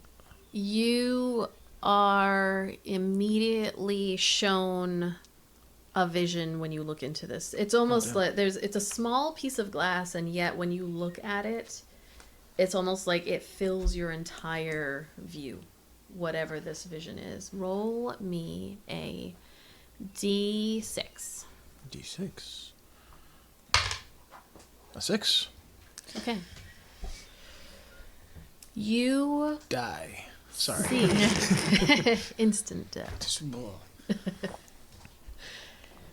Now, can Kethra also see this, or is it only me? You are, from the viewpoint that Kethra is at, she can't, because you're kind of looking at Okay. it straight on, and it kind of fills your vision. But you are shown. The interesting thing about this is it's a first person. It's a memory. These are memories that you are being given from someone that you don't necessarily know, or maybe you do. But it's first person. It is their view. You see. Can I move so she can see it also? Is that possible? Or is this all happening kind of fast? It happens fast, but you can it starts, but then you can shift yourself. Yeah, like I'm gonna almost like TikTok selfie. video repeats. TikTok video repeats. It starts with the end at the beginning, Yeah. and then does that really confusing thing. You're like, wait a minute. But he's like, look. So like we'll like huddle next to each other and both look at it. It begins The movie started. The play started. before you can get over to Kethra. You see, we'll say like delicate, more feminine hands that are walking through what appears to be a very quaint, small home. And this is where you kind of like shift over to Kethra's view. And these, this person looks to the right, to the left, is looking at their home. And Kethra, make a history check. As they are going through, they walk over past an open doorway, look out the door, look out windows as they're walking, look down at their hands very quickly. You can see that the clothing that they wear seems to be this simple 24. Nice. a simple dress with like an apron down below, very worn shoes, and looks out the doorway. And this is where it really solidifies for you, Kethra. You recognize this house. It is your house. Looking out the door, the vision that you see is like one of your fellow people. It gets hazy the further out that this goes, but one of your village folk kind of walks by but doesn't pay any mind to the person. And as you take in this vision, you recognize those hands, and you recognize that apron with some little embroidered patches on it, that this is your mother. She walks past the open door, past the windows, peeking out very quickly, and then over to her room, closes the door. You see the door shut, and then looking back out to the bedroom, goes over to this little desk that she had, and then scoots that desk away and kneels down and pulls something out from the wall. Maybe it's a board or a brick, unclear. She's going quickly because she's done it so many times before. You can tell from her movements. And then pulls out a little book. And as it's a leather-bound, small, fits, only a few inches tall, maybe 5 or 6, and the same 3 or 4, and a little pen that's been tied with ribbon. And she pulls it close. Another kind of look around, and then almost like staring down at it as if listening, see if anyone's coming. And then as she goes to open it, the vision fades. But that was your mother. Her hands, her clothes, her shoes, and her secret. It's very random. Yeah. Are you okay? I'm fine. I didn't mean for this to upset you. It's not you. What about it? What's wrong? That was my mother. Just gonna very gingerly hand it back to her. How?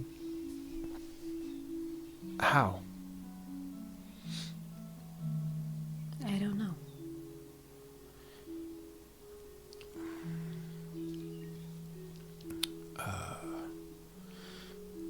Well, I believe you said that your mother was gone, right? Yes. I killed her. Yeah, I remember you saying that. I never thought I'd see her again. Either whether it be a memory or anything real.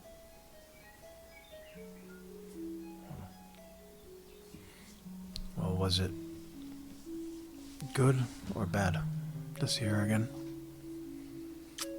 Jury's still up.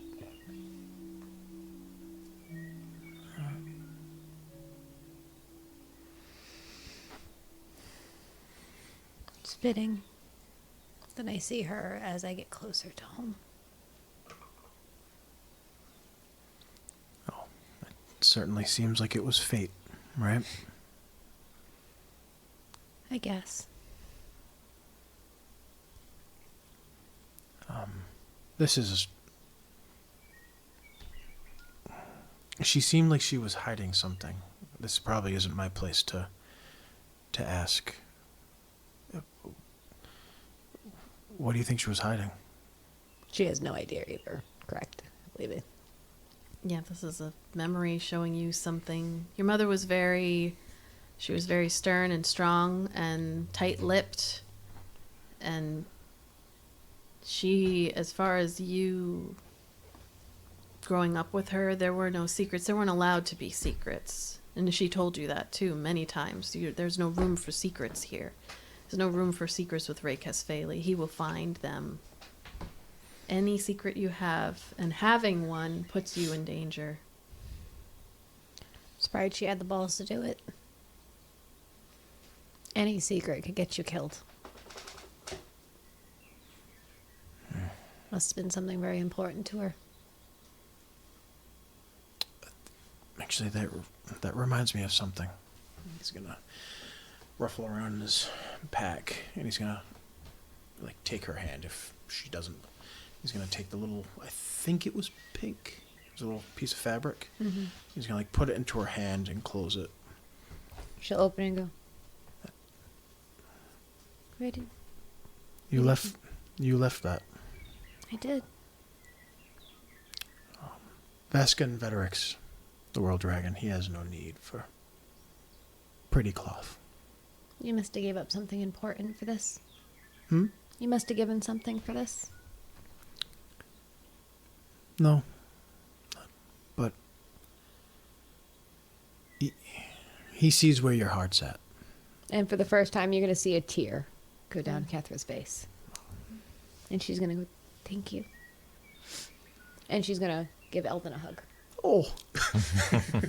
He'll freeze for a moment, only because the only time he's ever seen her embrace anybody was with Kai, or as a bear mauling them to death. So he freezes for a minute and then slowly brings his hands up and he'll hug her back. And she's going to whisper in the ear, see, I didn't turn into a bear.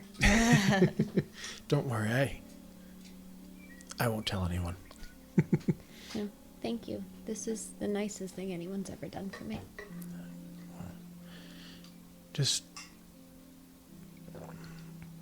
going home can be hard. I just learned that. But remember, as much pain and sorrow and loss, somewhere in there was or is love. I hope so. Let that remind you of it. Thank you. She's gonna look at you and go, how are you doing with all this? Hanging in there. Because you seem really uncomfortable as the voice of the world dragon. You're doing really good at it, but you seem very uncomfortable.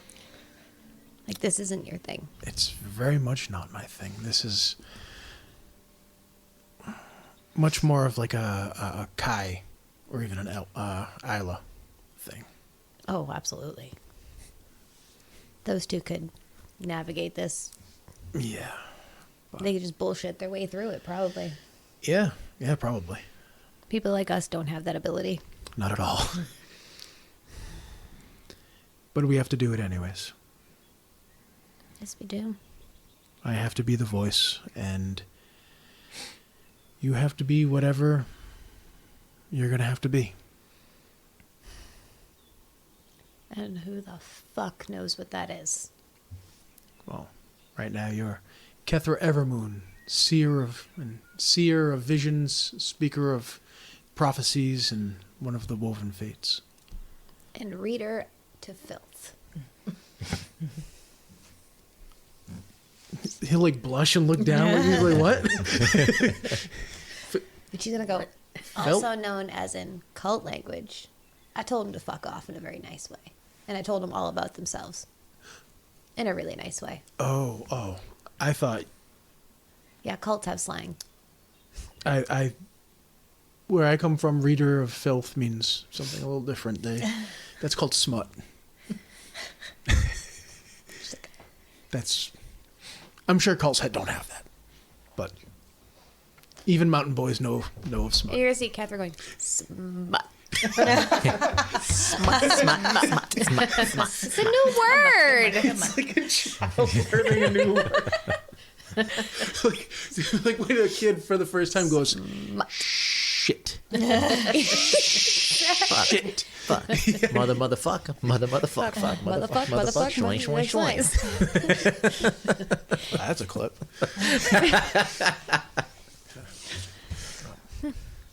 So, well, I think you should keep the necklace and maybe watch that memory a couple more times. I think I will when I'm ready. Who knows, maybe more will show up. I would prefer it if it wasn't my mother that I murdered, but I guess you can't choose. Yeah, I suppose not. And she goes, oh, sorry. You guys aren't as used to death. People dying around you. Sorry. We're getting there, just not generally in the same way that you had. You haven't Done. hit Squall's end level. Right. That's a top tier. Yeah. This motherfucker's crazy. Well, it seems like we're slowly getting dragged in that direction, whether we like it or not. But as long as we have each other, I think we'll be okay. I think we'll be all right. I hope anyway. We got to make it through these meadows first. And next time you see Yuri around, ask about that tower for me. Oh, I'm gonna.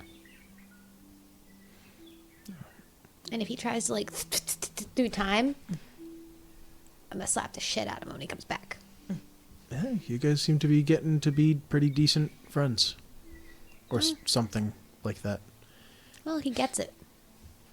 He grew up similar. Except he was the one worshipped, but that's besides the point. We know that. Like we knew that, but only Yeah. you. Yeah, The- only the I knew that. players The knew rest that, of but you all- didn't really know anything. But he was the one worshipped, but that's besides the point. That's odd. Or he cycles through his brain as like he's like, oh shit, wait, I'm the voice. Wait, oh no, people are kind of doing that to me a little bit now. And in true Kethra Borsch fashion, she doesn't know what is okay to say, so it's just diarrhea of the mouth. Just complete diarrhea of the mouth. Yeah, so Yeah, we'll definitely ask about that tower.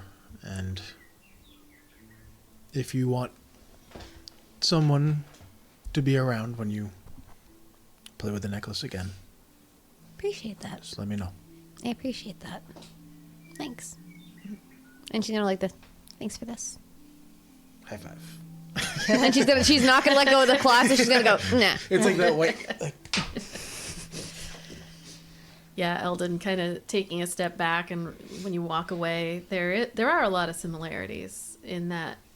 Well, now that you know that Yuri was the one worshipped, that's a very vague statement, but you know, had you not been the voice of the world dragon, had things gone differently, maybe you wouldn't understand why someone might choose to go down a path far away from where. like to the Meadows, for instance. Yeah, wherever their responsibilities or given to them, because it's clear that Yuri has not given any of you any indication that they are in need of or want of worship in any capacity. They kind of like sit off by themselves. You also noticed, all of you, speaking of Yuri, that the disappearing has gotten more frequent since the Zix incident. So before that, it really kind of wasn't a thing. But you also know that Yuri spent a lot of time altering things on that ship so that Zix's seeming disappearance was more of a just never was there kind of thing for everybody else. You all knew, but after it happened, there was no like mention of it. There was no record of Zix ever having boarded the boat in terms of the roster. So there was and since then, Yuri's been disappearing more than they did. It wasn't a thing before, really, or not a thing you noticed. So coincidence, maybe. Unlikely. But you noticed it. Okay, I was going to call him out on it at some point. Okay. I'm going to roll for some more days.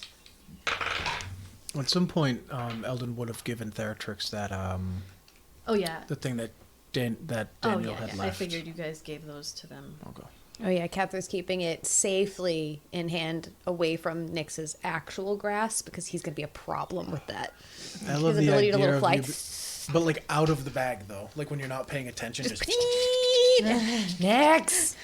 don't know why it makes a radio remote controlled noise. Like I said, the next time we're at a buffet table, he's just going to and grab some rolls. So in the terms... Like a World War II, like And then like a claw machine. Yes. Like, In terms of days traveled, I'm going to say that like by day 3 is when the Fernilli and Iolite first started practicing together. And then about like 16 days after that, we're going with days. Yeah, we're going with Eldon and Kethra. This incident happens. You've gotten very lucky. I was to say, how many beasts have we fought off? You have not. Anything that kind of came at you you've picked things off here and there, but nothing major has occurred to give you pause at this point. Maury has said maybe it's because you're in a larger group, so there's good and bad with that.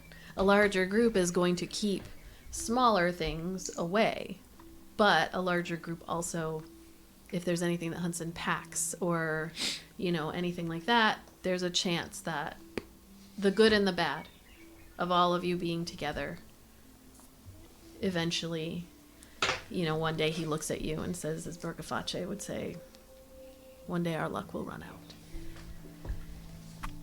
And about 5 days after that, Our luck runs out. You've been traveling for about 24 days. Jesus in a fucking Christ. month. Yeah. It's What been month is it? going. Are we still in Jubilee or You would whatever? still be in manifestation at this point, but nearing the end. What's the situation between say Desi, Ayla, in the weeks and stuff are go Yeah. So let's talk about it. So, like a fucking Eldon and Desi rolling around throwing punches on the ground yet? Like, No, they're supposed to be friends. supposed to be, but Yeah, you're we have already nothing to fight about. you have a woman to fight about. No, It's like and the he's got his own other woman now. what was that? He's got his other woman now. His other woman. Yeah, you said other. Yeah, you did. I did, didn't I? Freudian. So let's go down the thing. You've been traveling for a month, and like anything that's come at you, you've been able to get it to go away. So you haven't, anything you've had has been scratches. Nothing big, no big deals. There've been like little packs of strange looking dogs or like worms, but smaller ones that like they could take your foot or something and drag you under, but they can't grab you from like a whole body perspective. So kind of Baby talking worms. It's how the buff lost his arm. It's just a talking about grass worm. the group in general. We've got Mori and Fernilli. They have stuck together. Fernilli is never too far away from Mori. Fernilli has been working with Iolite the entire time, almost daily, but not quite. Anytime it rains, she like takes some time off, we'll say, but on some rainy days, it's good to practice in bad conditions. You will talk about Desi and Fernilli. They definitely over the course of the last month, they've gotten closer and are spending more time together. Desi is... What a little look of disappointment that was on your face. Desi kind of notices more just if Iolite's spending a lot of time with Eldon or with her group, and he starts almost kind of pulling away, but not in a... It's not obvious. It's more of those where it clicks one day for Iolite that like Desi is not near her when he normally would be. Mm-hmm. And he's actually over like chatting with Julep and Fernilli, laughing, They grow whatever. up so fast. He's kind of he keeps more of like looking to make sure you're still there kind of thing, but that becomes less and less as time goes on. As they work together, Iolite will find little opportunities to like do things to Fernilli, but not every single time. Yeah. Just frequently enough that there's like reasonable doubt that they're intentional, and she always, is like sorry, but like Yeah. Fernilli, so interestingly, roll an insight check. She's letting you do it. I mean, she should be nicer. Insight. Mm-hmm.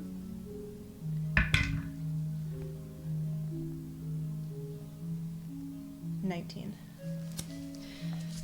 Ayla, you realize, we'll say like closer to the end of this first month, that Fernilli knows what you're doing. She hasn't done anything or given you any indication that she will do anything, but each time you push a little bit further, she is pushed back a little less. Like she is prepping herself for... Fernilli's very good at reading body language. She's very good at knowing people. And so after like a month of being together, it's like you've got a tell or something. She can kind of tell when you are feeling a certain way that might indicate that she's going to have to be a little stronger. But every time she still will encourage you. A good job. How do you feel about that? Are you proud of what you've done today? It's like really good and you're getting stronger. She does all like no indication. But because she is not flying backwards and letting herself be hurt, Iolite's not an idiot. She knows. She's on to you. She's going she's to on to me and I blast you don't care. a mile away one day. No, she's not. It's like, you're doing really good. Now we're going to try something new. Desi, your girlfriend was mean to me. Desi likes to be there sometimes to like see, especially near the end. We'll say like one of the last couple times he's there to like, yay. Iolite doesn't do anything bad during this. No, of course not. On our best behavior when Yeah. Desi's watching. And Fernilly invited him that one time too. Maybe she's on to it. From now on, she's on to you. You didn't Desi's do it when there. she was there. It's like Desi every time she tries to get me. What about Desi and Eldon? What about them? Desi is nice as ever, but also Eldon, you would notice that Fernilly and Desi are spending a lot more time away. Not away, Oh, but Eldon's perfectly. he's like, Yeah, he's just whatever. Fine, do your thing. yeah. Good. Iolite would have definitely been like periodically making comments about like, oh, you said you were going to be friends with him. Like, how's that going? Yeah, it's going. Or if like there's like an opportunity where we're going to sit and eat, and she'll be like, "You should sit next to Desi." Like He would play along. like here he, and there, you know? Yeah, he'd play along. Like he's not actively trying to be a dick. I'll say. Desi likes and to he's- share his snacks with you. Sure. And he's working on every night. Eldon is still working on his project. Okay. Like still goes off a little bit. Not too far from the group because it's not like he's trying to get eaten by some mystery monster. But but it's obvious that he's working on something that looks like he's in the shadow. But it looks like Rocking he's horse. working. Rocking horse. Yeah. He's whittling a rocking horse the entire time. Yep, just lugging it around on his back. You could tell if somebody to look over, like Eldon wouldn't want them to watch, but you could tell he's working on something that's like longer. Oh my. So What kind of gift is it? I was gonna say like everybody just let that sit. You just let it looked at each just other. let it hang in the air for simmer. a minute. Yep. You're like no one. I wanted to see if anyone was going to bite before me. Nope. Yeah, I was gonna say nope. So Ayla. What would Ayla be doing kind of during this time? How's she passing the time? Is she connecting with anyone or trying to? Oh no. She is not making a conscious effort to get close to anyone in Astrom's End. She will cook and eat with them. At night, she will dance for entertainment of the combined group. But the only person that she goes out of her way to spend time with is Desi. And she has begun, her and Desi have begun doing pranks on other people when Iolite is busy and everything like that. So they've become prank buddies. Okay. Yeah, Desi would be on board with that 100%. So as long as it's not too bad. But definitely Maury seems to like be tolerating it with his attitude. He has like one of those tight-lipped smiles.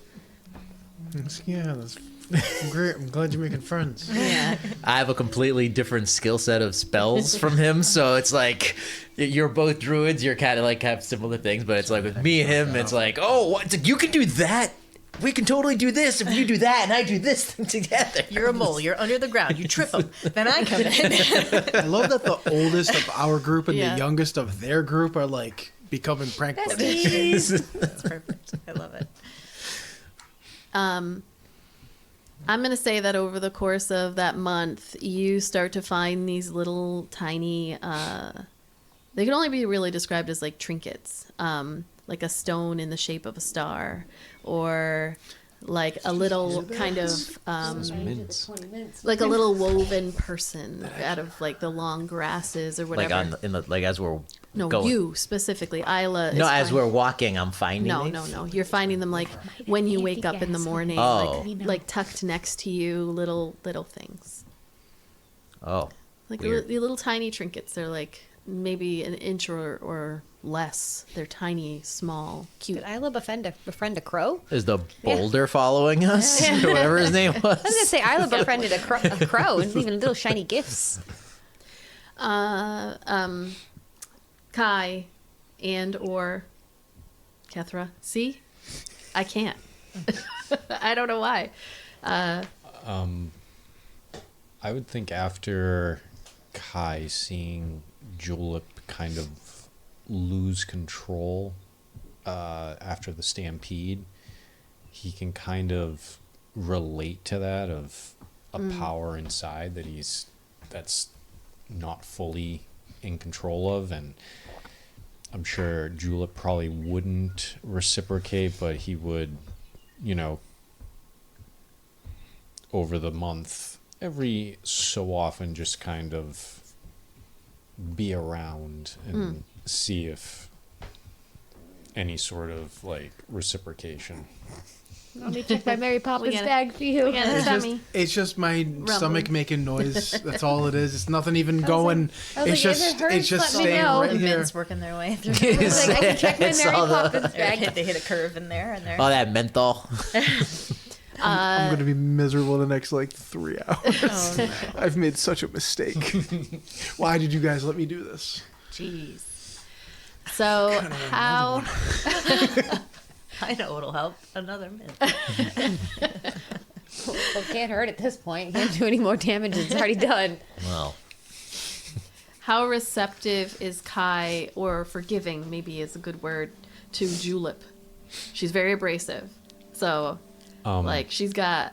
Honestly, words don't really bother Kai, Okay. especially coming from where he comes from. He was kind of like trained from a young age to not let words affect him, even if they do. Okay. So there's one day, we'll say, where she's you're all like working on your campfire, cleaning up, getting ready to go, and she steps over to one side, and then you kind of like step over to kind of sort of help nearby, and then she looks over, she puts her hands on her hips, and she looks up at you, and she's like, "What the fuck? What's up? Tall, dark, and broody. You've been following me. You've been giving the eyes." Well, I came to realize something when I saw what happened after the stampede. You have a great power inside you. Very observational of you. want to fight about it? You have a power that you're not completely in control of. Who says? I'm in complete control all the time. I love that Julep makes Kethra look like a complete sweetheart. She says that as like a bolt of flame flies out and sets the meadows on fire. I understand what it's like Oh, yeah? to not have complete control always. Sometimes it causes you to keep people at a distance. Does it? What are you, my therapist? No. Just someone who understands that. So you say. You seem pretty in control. Look at how you dress. Perfect. All the time. Well, that's just a trick. And he'll snap his fingers, and she's got that like squeaky clean, like her clothes just came out of the wash. Oh, so it's just an illusion. You're really a mess. You gotta use magic to keep it all in control. We use what we have to keep up appearances, yes. Some of us. So you wanna be my friend? Are we friends now? I wouldn't go that far, but You wanna hold my hand? Wanna go skipping through the meadows? wanna I fight don't about it? skip. You wanna be Big Spoon, I'll be Little Spoon? Like Iolite and Des Deer? What? Or I'm You hear sorry. I got that You hear that superhuman as he's hearing. whittling. What? Or I'm sorry, Iolite and Eldon. Depending on the night. Ooh. Shade. Yeah, ouch. Shady. Yikes. Shots fired. I just want you to know that Burns. you have an ally, What did I not have? What was just inside the tiny an house? Can't Astrum's see him. end. Well, I don't know what I'm supposed to do with that, but we'll see. When shit gets rough. We Well, will. I'd say jinx, but we both said two different things. I've come to realize in these last few months that even if the world doesn't always see us for who we really are, Doesn't mean that we have to be that way just because.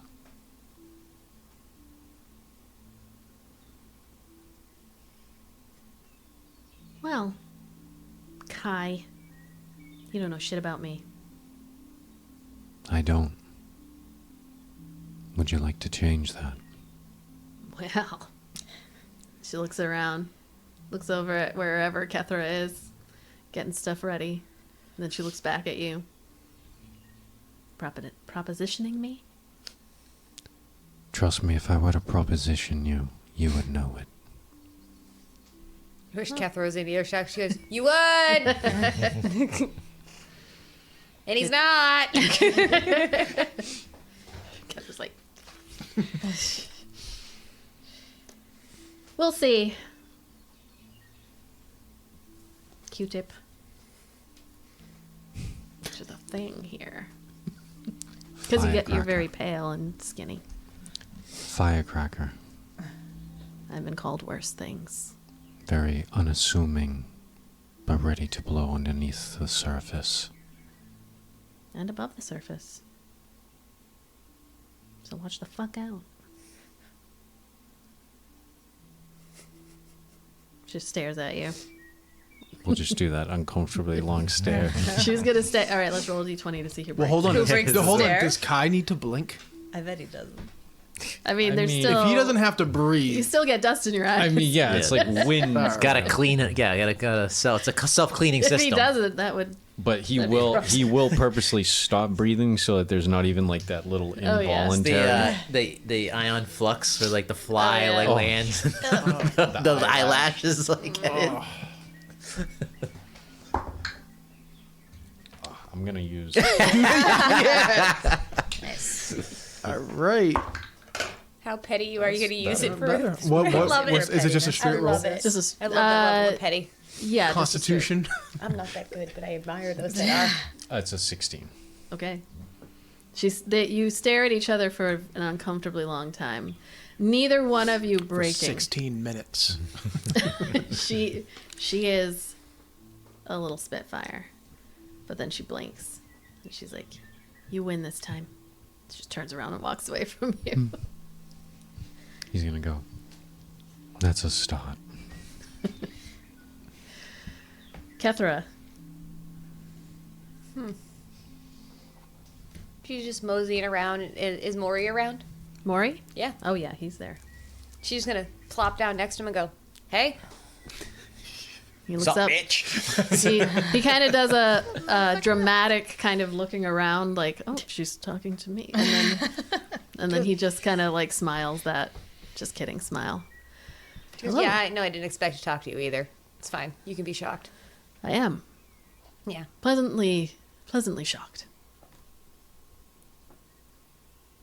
Well, we'll see if it stays that way. Oh, Okay. I just wanted to let you know that everything I said to you was only to protect them. When you weren't right. oh, that day. I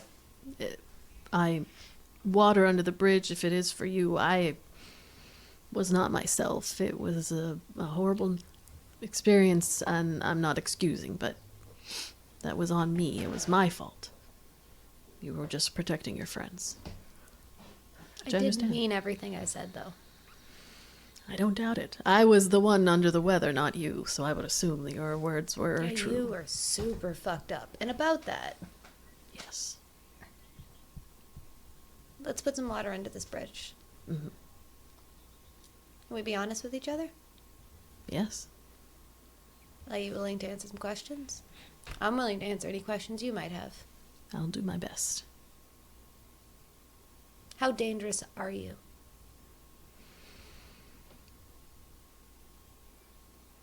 I guess I would say I am as dangerous as the people around me. 'Cause what the fuck does that even mean? I'm not trying to be cryptic. Well, you succeeded at it. If people are strong around me, then I am able to use that power against them and others. How do I protect them from you? I can't keep Vernilli on a leash forever. Well, I hope it never comes to this, but should it,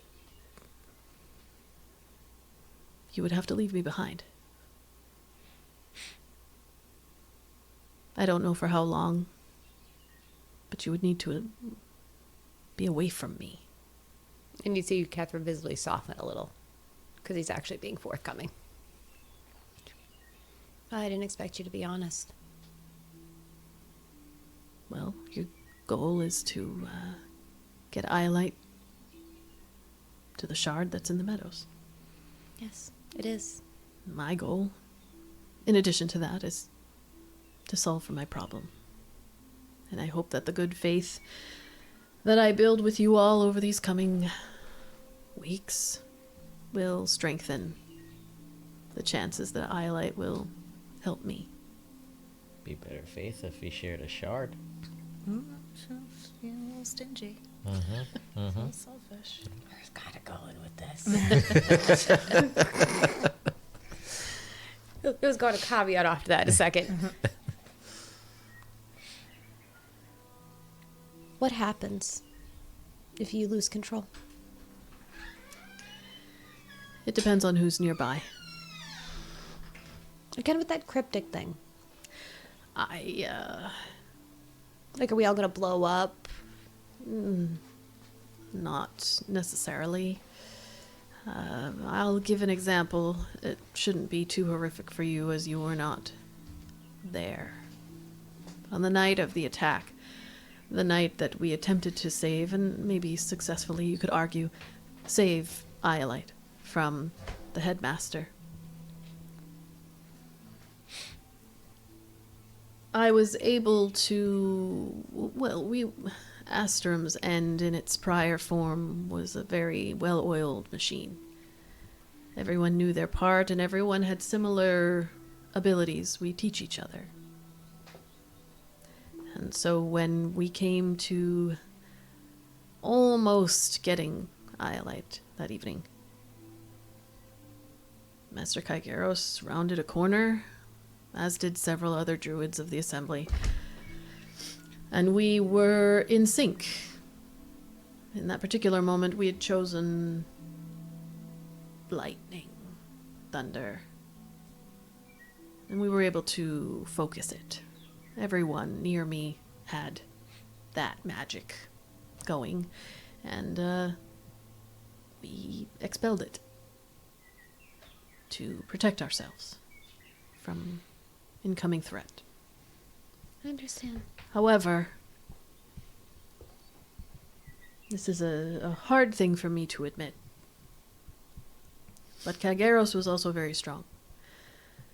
And while he may not have intended to do this, it was partly my fault that it happened, and I've explained this to the others. They knew. Whatever magic he did, well, I was channeling it through.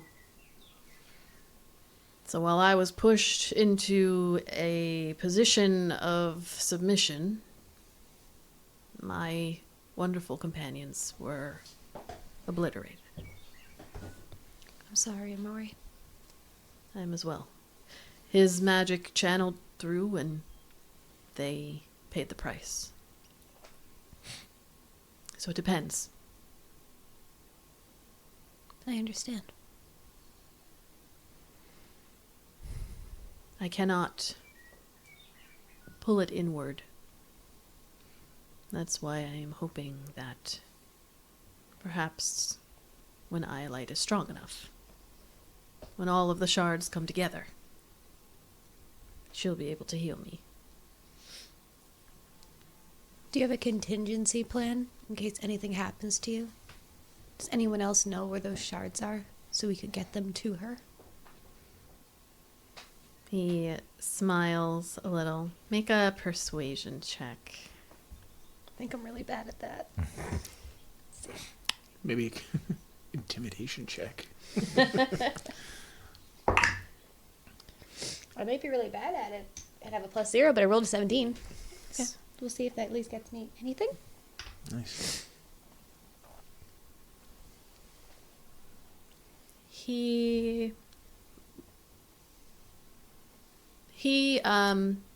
doesn't say anything out loud, but you see him look over to Fernilly, who is gathering some Kethra will things. follow his gaze and go, She is my most trusted confidant, and I understand that there is key person risk by keeping certain things close to the chest, but it is important. My safety is important. Don't worry, I wasn't looking for the direct exact location. We're a team. I think it's also in your best interest to get those shards to her as soon as possible. I agree. And I have an act of good faith, if you'd be willing. I'm all ears. I have the gift of sight. If that's something you don't have yourself, I offer it to you. If not now, then later. And in exchange? Just as a thank you for being honest today. If that's what you were. He takes a deep breath, looks down at this book that he's been reading. I may take you up on it, but not today. Understood. There are certain mysteries I'd like to leave for myself. She goes in another bit of information. Make sure you really avoid that rot. Yes. That would be a bad combination. Yes. Don't I know it? Great chatting with you, Kethra. She goes, this isn't a threat, but if I find out you lie, and you've lied about anything, I will make your life fucking miserable. Okay, bye. Totally not a threat. Then she goes, have a good night, and turns and walks off. He nods his head. I like how Kethra's like, seriously, how powerful are you? Well, not to brag, but this one time I vaporized a gorilla. and she's just kind of like, okay. Yeah, fuck you. Kai, we're going to end with you. It's been 24 days. And your dreams have been repeats of all that have come before. And as the 25th day comes to a close, you all have found a really comfortable spot to set up, taking turns watching for any creatures, knowing your luck is going to come to an end at some point.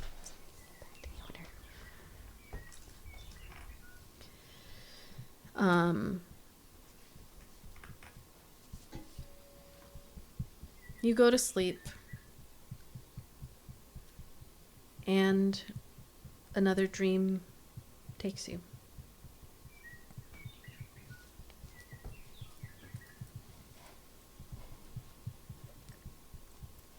I'm gonna find good music. 1 second.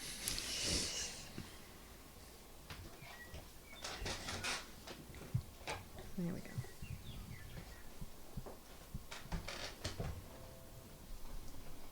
I do like the birds though. Pretty soothing. All it needs is everybody has that memory when you grow up in the 90s of the morning dove, like when you wake up for school on summer vacation and you hear the birds and you hear the cars going by and then you hear the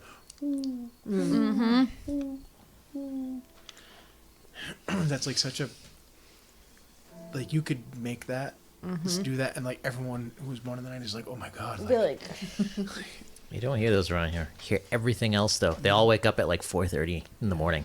Yeah, all the city birds are loud They go early too. fucking crazy. You guys need to shut up. It's too early. Okay. Your eyes close, a familiar darkness taking you, the face of the Raven Queen shifting in and out of view until they open again. Someone else's vision. And the sun has long since dipped below the horizon, but you press forward beneath the twins' pale light. The fields rolling like waves beneath your boots. The map in your hand flutters in the wind. Half-forgotten parchment inked with old symbols, scholars' notes, rumors whispered in ruined chapels. They all point in the same direction. Another name, another fragment, another possibility. You're chasing it. Your fire crackles weakly at the edge of a hollow surrounded by tall grass and stars. You've gone without sleep for days. You can't afford to stop for long. Somewhere out there, in an old monastery or a forgotten crypt, may lie the answer. Not a sword, not a stake, a cure. Your charge is no longer given by a god. It's one you gave yourself. You sit sharpening bloodletter, not out of need, but because your hands refuse to be idle. Then the fire flickers unnaturally, and you know before you hear her voice. You've been busy. You freeze only for a breath. You don't look up. Out of the darkness steps the Raven Queen, shrouded in shadow and arrogance, wearing silence like a cloak. Her tone is conversational, cool. Her eyes drift over you like a passing storm. I have another task for you, she says, not waiting for a greeting. A young lich, foolish but powerful. Handle it before it becomes inconvenient. You don't respond. You don't even blink. She watches you, amused. Did you not hear me? I'm done, you say. The words are gravel in your throat. I don't work for you anymore. A breeze picks up, carrying ash across the grass. She doesn't move. I know what you did, you say, to Loris. You sent him. You lied. She tilts her head as if considering how to play this hand. I gave him a chance to prove himself. No, you snap, rising to your feet. You used him. He trusted you. I trusted you. We were loyal, and you fed him to the dark like kindling. She lets out a breath. You are a flame, Dagon.